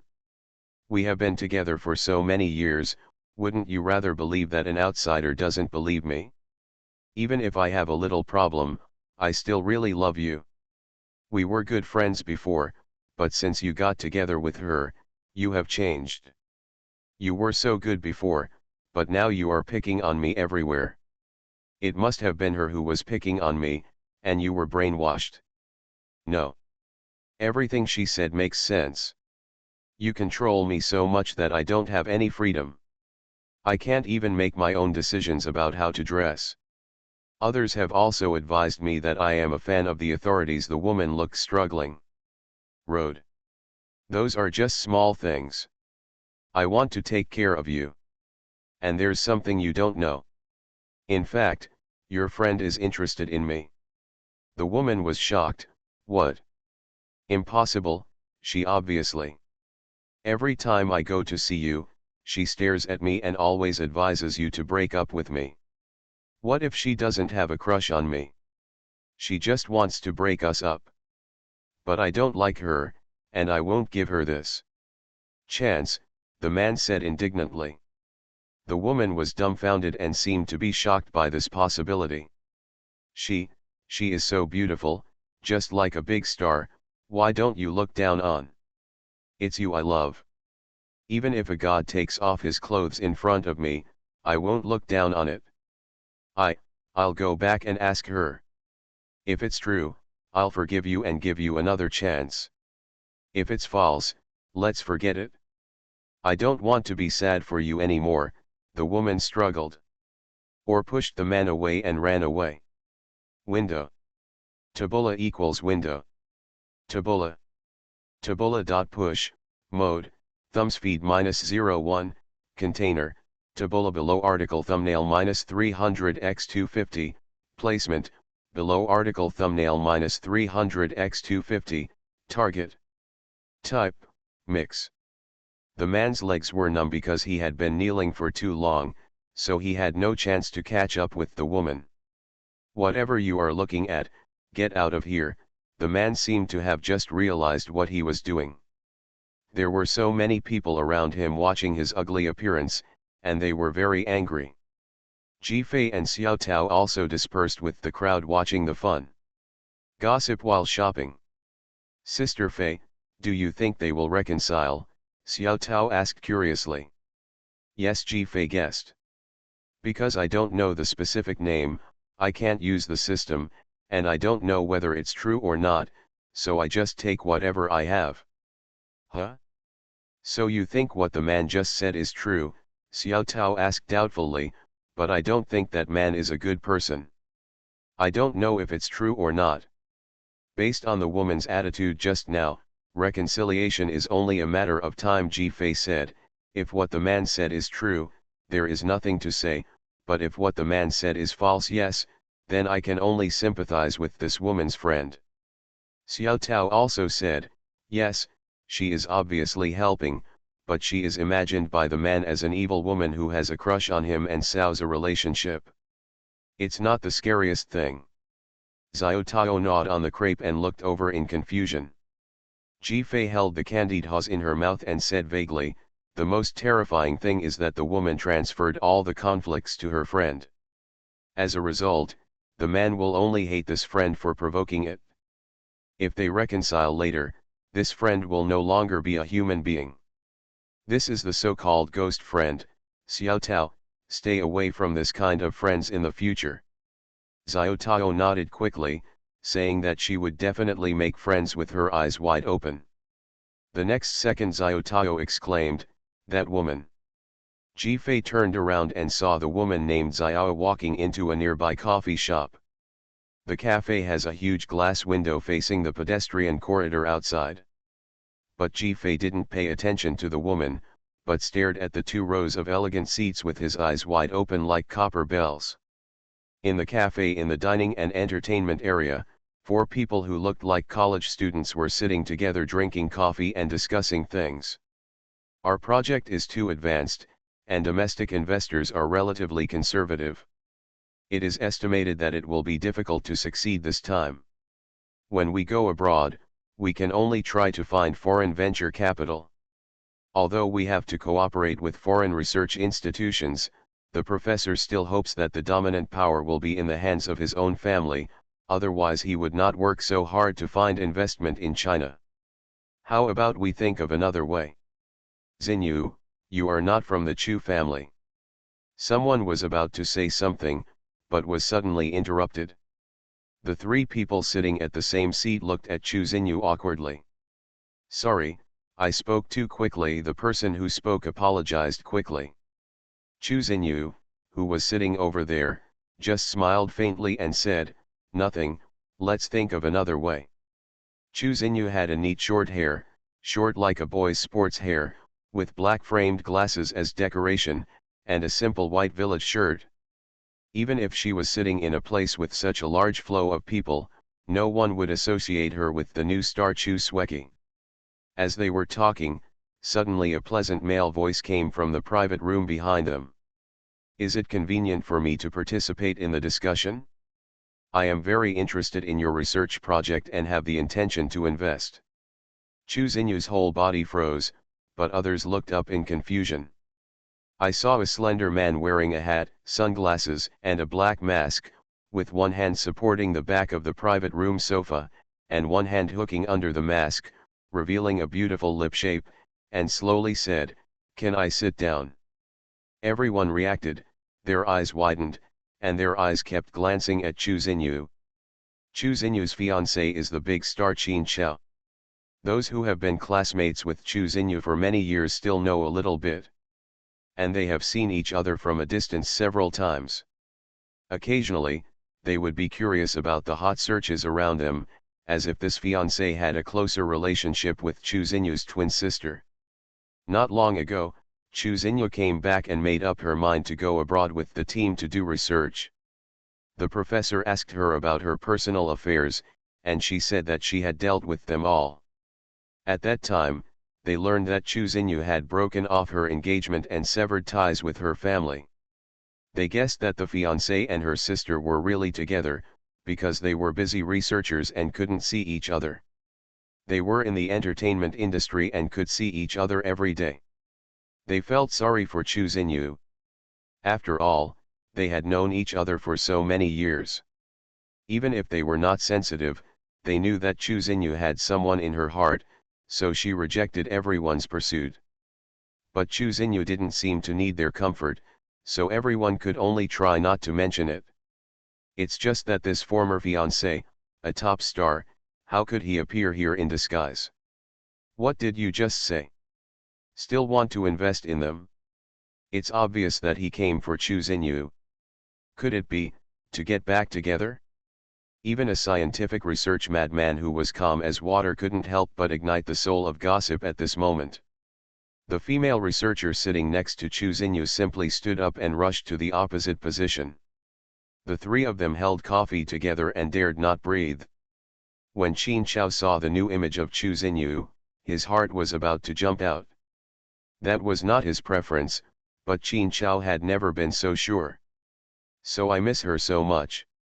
So I am so moved. Xinyu, Qin Chao said nervously.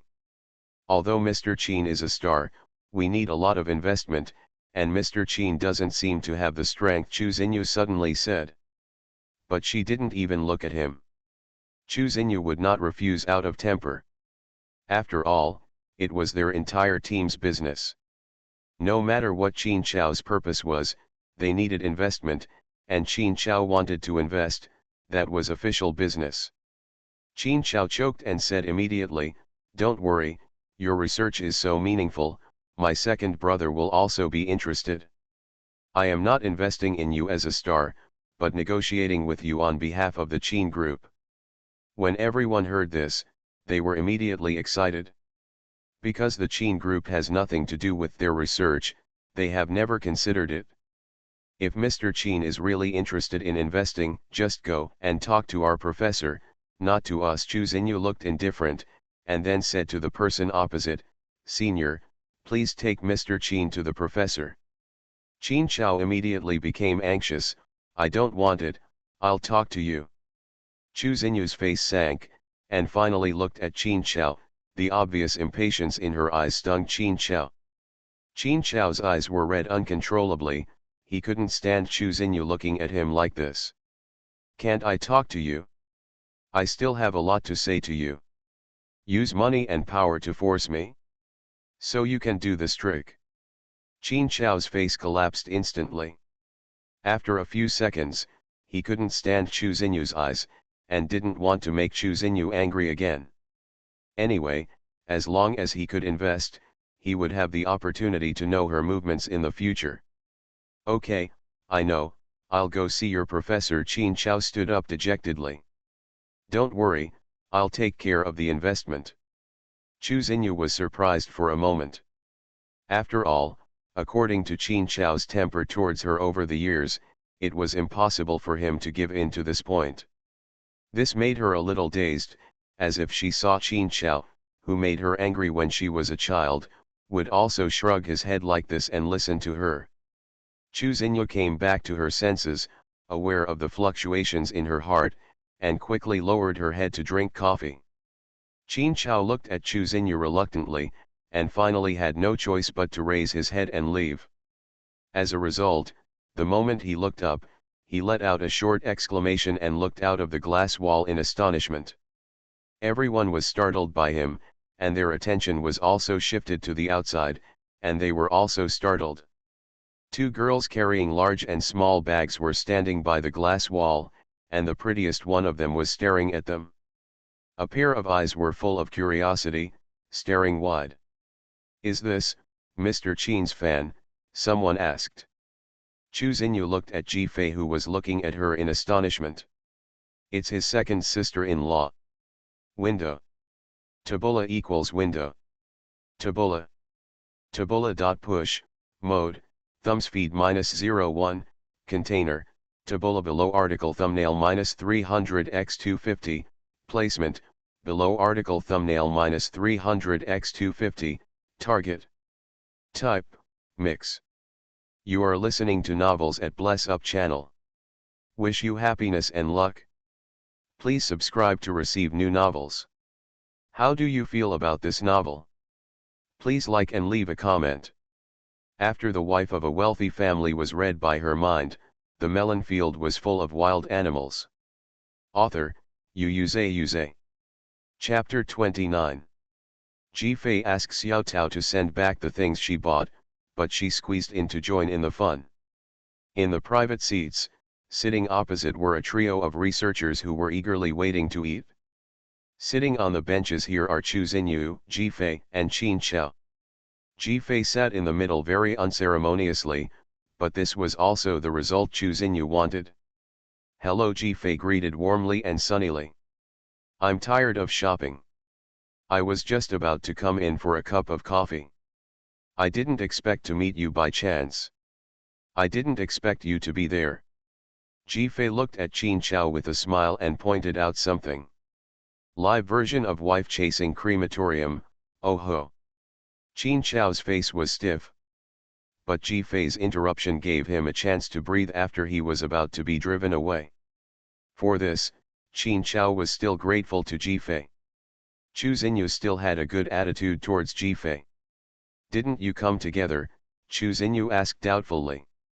Jifei suddenly understood. I sent you a message, but you probably didn't see it. I came to participate in the circle activities as a new artist of Qin Xiao Studio. As for why Qin Xiao came here, you have to ask him, who clearly refused to accompany my sister-in-law to attend the event, yet he showed up here. Jifei's tone was complaining, and the three people across from her immediately winked at each other wildly. Seeing that Qin Xiao didn't explain anything, the three of them started gossiping even more. Didn't this just admit that he was here for Chu Xinyu? Chu Xinyu pretended not to hear what was going on. When she heard that Jifei had sent her a message, she took out her phone from her bag to read it. Sorry, I was on mute because I was in a meeting, and I forgot to turn it back. Just as he was talking, Chu Xinyu's expression suddenly changed. Jifei picked up the coffee and took a sip. She was not surprised by Chu Xinyu's current reaction. Even though Qin Xiao's vision was blocked, he kept peeking at Chu Xinyu, so he naturally discovered the problem immediately. What's wrong? Chu Xinyu frowned slightly and looked at Jifei.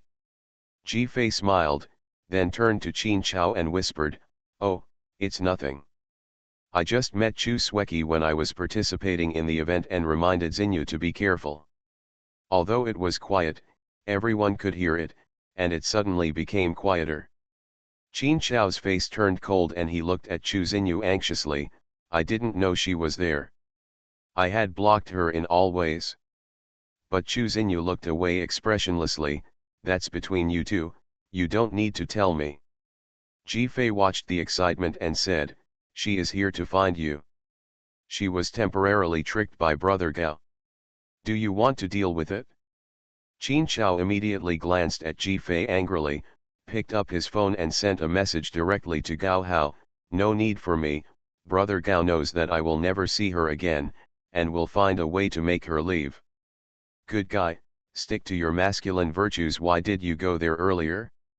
Qin Xiao secretly looked at Chu Xinyu, but the other party still had no response, and he couldn't help but feel frustrated. Jifei was interested in asking about their coming to the meeting. He was a little surprised to hear Qin Xiao's operation. I originally thought that the Qin dynasty was just here to stalk and fight, so why did it start investing? Third young master Qin, you are going to spend a lot of money to win a beauty. Seeing that Jifei knew everything, Chu Xinyu suddenly said, our project will not be profitable in the short term, and it has nothing to do with the business direction of the Qin Group. The Qin Group is run by Mr. Qin Xian. I think if Mr. Qin is really interested, we can talk to Mr. Qin directly without bothering Mr. Qin. Ji-Fei suddenly looked at Shizai beside him with some sympathy. Qin Chao's face was ashen.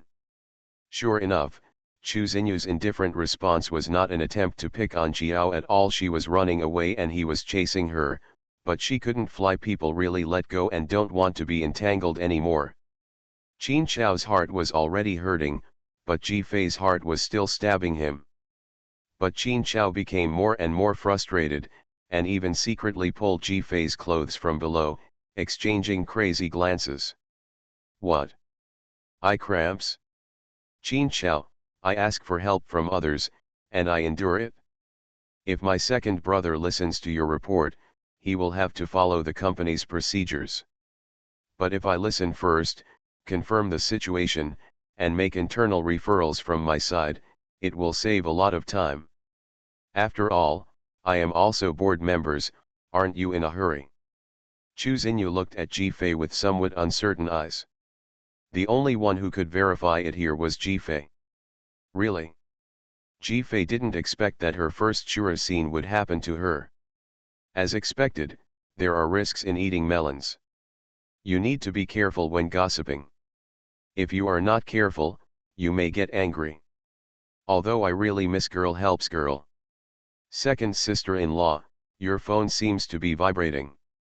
Someone may have contacted you suddenly, Qin Chao interrupted eagerly. Ji-Fei was stunned, obviously not, huh? It was really shocking. Ji-Fei picked it up and looked at it, and his eyes suddenly lit up.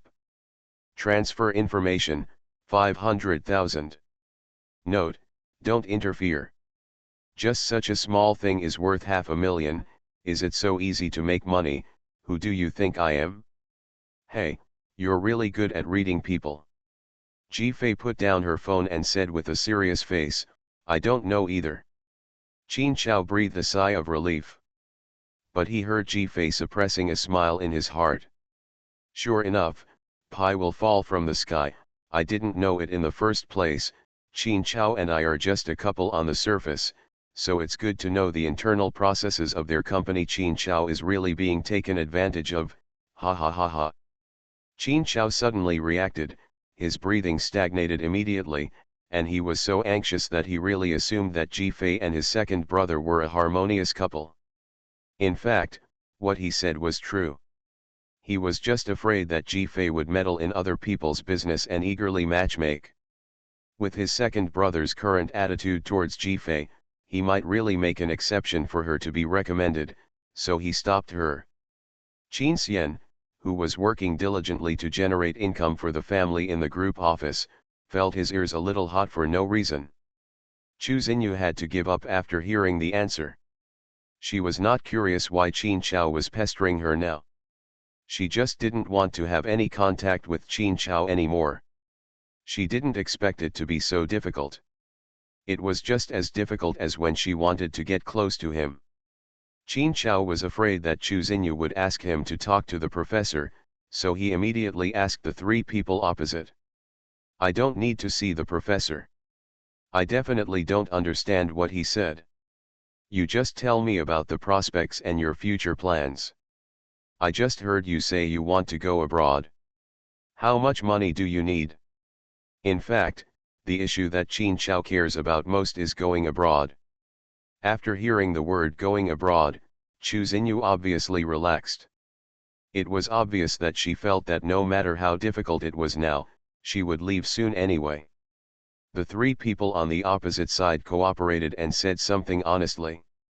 Hearing the key information, Qin Chao said nervously, so you professors, including the members of your entire research team, have to go abroad to participate in research, and the period is at least 5 years. More than 5 years, Xinyu is ready to move abroad completely and never come back this time. Qin Chao's breathing stagnated. 1,000 years of waiting for you to come back. Qin Chao felt cold all over his body as Ji-Fei sang out of tune. Probably because she felt Qin Chao's sad breath. The female companion among the three still felt a little bit reluctant, so she said one more sentence, the three of us decided to go from the beginning. Xinyu was hesitant at first, but now she is also sure, and there is one who is not sure yet. Qin Xiao's eyes flashed, and the grief in his eyes was even harder to hide. It's all his fault. In fact, the female companion meant that Chu Xinyu might be leaving because she had a falling out with him, so she was very likely to be coaxed back.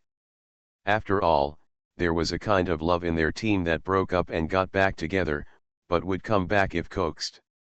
Chu Xinyu naturally knew what her warm-hearted companions meant, but she could only give a helpless eye hint. She looked over and saw Qin Xiao's sad expression. She was slightly stunned. Qin Xiao would actually have such an expression. But Qin Xiao recovered quickly. He was not a person who gave up easily. He suddenly turned back to look at Chu Xinyu, with a burning light in his eyes, as if he had thousands of words to say. Chu Xinyu was stunned for a moment, as if this was the Qin Xiao she knew who was always shining. After that, Qin Xiao asked some specific questions in detail. In fact, his idea was to see if there was a chance to invite foreign institutions back to China. But when you chat, you will find that there is little hope, and Qin Xiao can only think of other ways.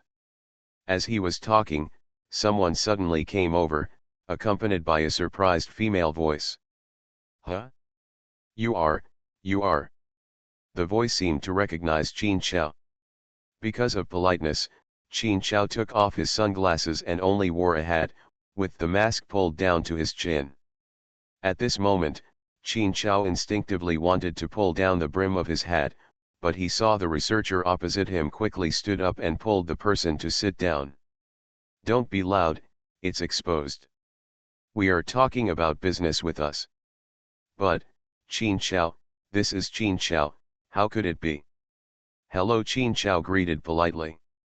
And Jifei had just finished the last bite of the dessert, but when she looked up, she almost choked on the chocolate that had not melted in her mouth. She widened her eyes in disbelief. What a coincidence. Xiao Ya, why did you go out for so long to get some information? Why is your face wet and your eyes red? What's wrong? The companion's concerned inquiry did not attract Cao Ya's attention. Naturally, Jifei on the side did not laugh twice. But Chu Xinyu, who was sitting next to Jifei, heard this unfriendly atmosphere and looked at Jifei strangely. After the wife of a wealthy family was read by her mind, the melon field was full of wild animals. Author, Yu. Chapter 30.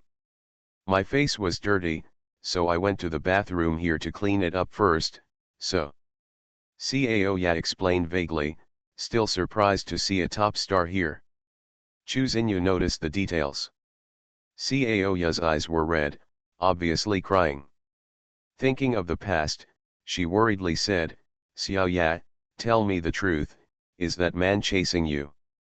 As soon as this was said, the other three researchers present looked at Cao Ya nervously and worriedly. Two of the men frowned, as if they remembered some bad experience. Cao Ya's heart trembled when she heard Chu Xinyu's words, and her expression was complicated. Xinyu, you, I'm going to vomit when I see dirty things. Qin Xiao, the only one who could hear Jifei's inner voice, suddenly heard such a sentence without a beginning or an end, and looked over in confusion. Chu Xinyu and the other three heard Cao Ya say this, and their faces were full of disapproval. The other two men were not easy to speak. After all, they had been suspected and beaten. They didn't dare to say a word, lest they get into trouble again.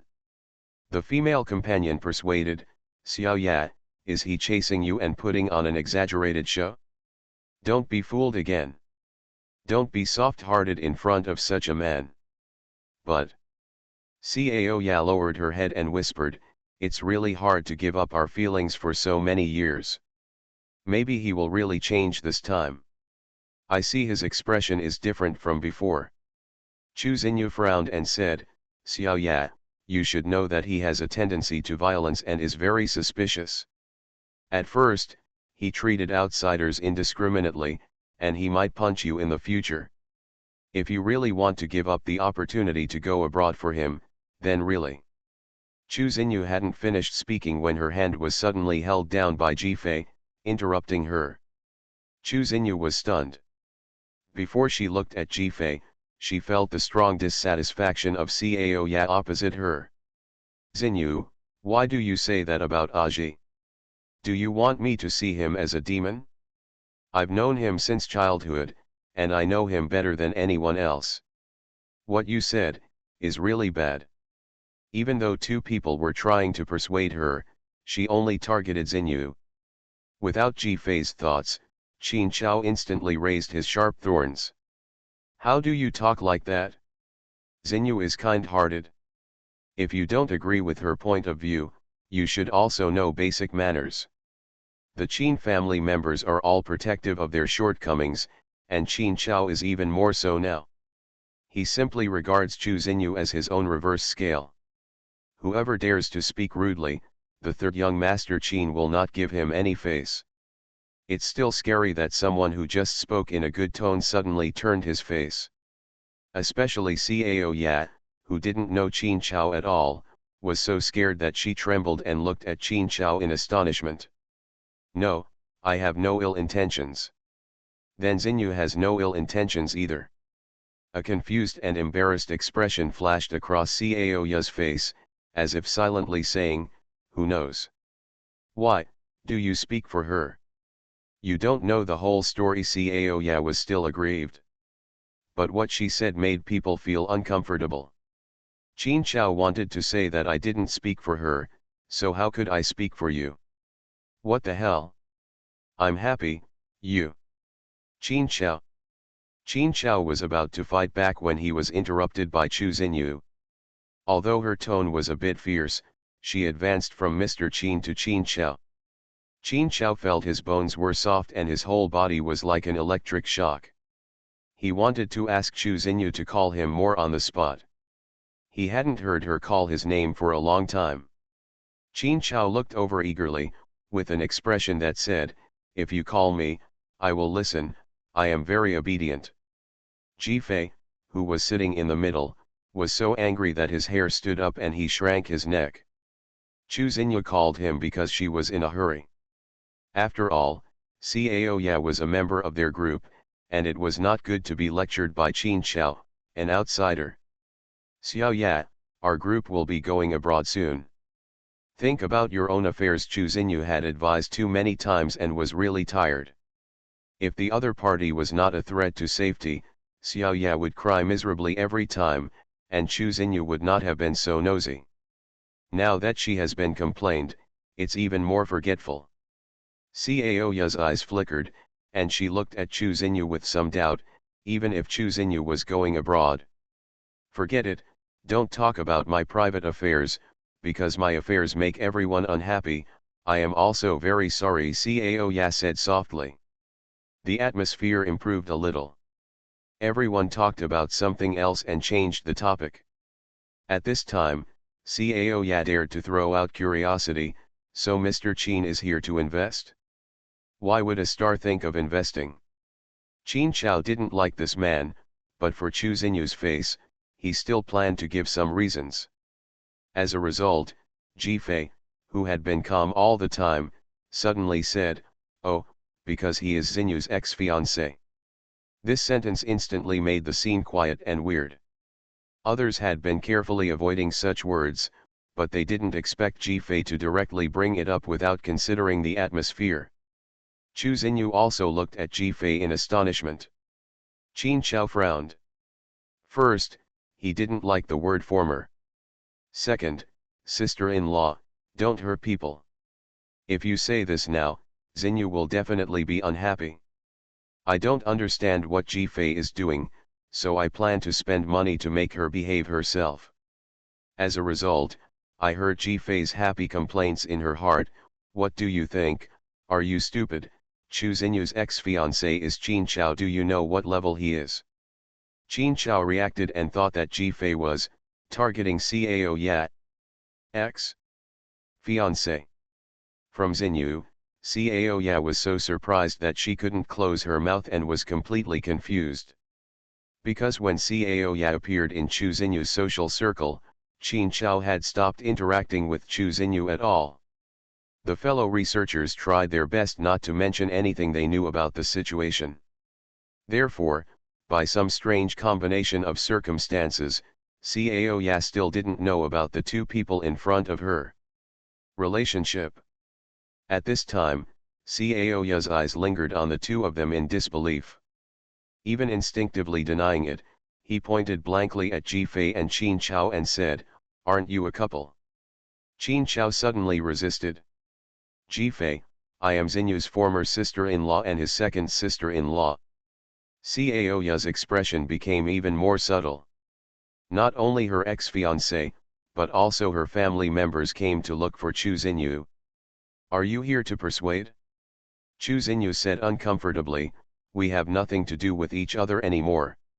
He just happened to pass by, heard our conversation, and wanted to discuss investment projects." Qin Chao glanced at Chu Xinyu resentfully and did not dare to say anything else in person. In the end, Ji Fei spoke again, yes, Qin Chao cannot grasp Xinyu's heart and has been severely dumped. He can only find a way to meet her by chance." Everyone looked at Ji Fei in shock again. Although it was true, she didn't say it so straightforwardly just now. "Qin Chao, well, I don't think there's anything embarrassing about it, but what's wrong with her? It seems like she's deliberately showing off something." Ji Fei ignored Cao Ya's increasingly livid face, turned to look at the dull Chu Xinyu with a smile and said, "Oh, you are an excellent female researcher, and she is so beautiful. How many outstanding men will be able to fall into your trap from now on? He must be more handsome than Qin Chao, richer than Qin Chao, more capable than Qin Chao, and has better background than Qin Chao." Qin Chao was hit by many arrows inexplicably. Hey. What is this for?" The trio of researchers couldn't help but laugh. "Xinu is indeed excellent. Many people pursue Xinu, but she ignores her." Qin Chao suddenly became nervous when he heard this. On the other hand, Chu Xinyu looked at Ji Fei helplessly and inexplicably. But Ji Fei had already turned to look at Cao Ya, whose face was turning green and red, as if he wanted to disappear on the spot. "So what your ex-boyfriend said just now is definitely wrong. Xinyu can't even look down on a big star like my brother-in-law. I definitely won't secretly have a crush on him." One sentence struck like a thunderbolt from the blue. Everyone in Lei was scorched on the outside and tender on the inside, and even suspected that they were hallucinating. "Huh," the three researchers asked in unison. "Who suspects who has a crush on whom?" Cao Ya was already trembling with shame, and her eyes were red with grievance. Chu Xinyu looked at Cao Ya in disbelief. Qin Chao's face had completely darkened. "As for your trash boyfriend, putting it with the new moon in the same frame would ruin the composition. He dared to think that Chu Xinyu had a crush on him. You, a pig-headed person, almost believed it and doubted Chu Xinyu's original intention of helping you. Sure enough, even zombies won't eat it if they're in love."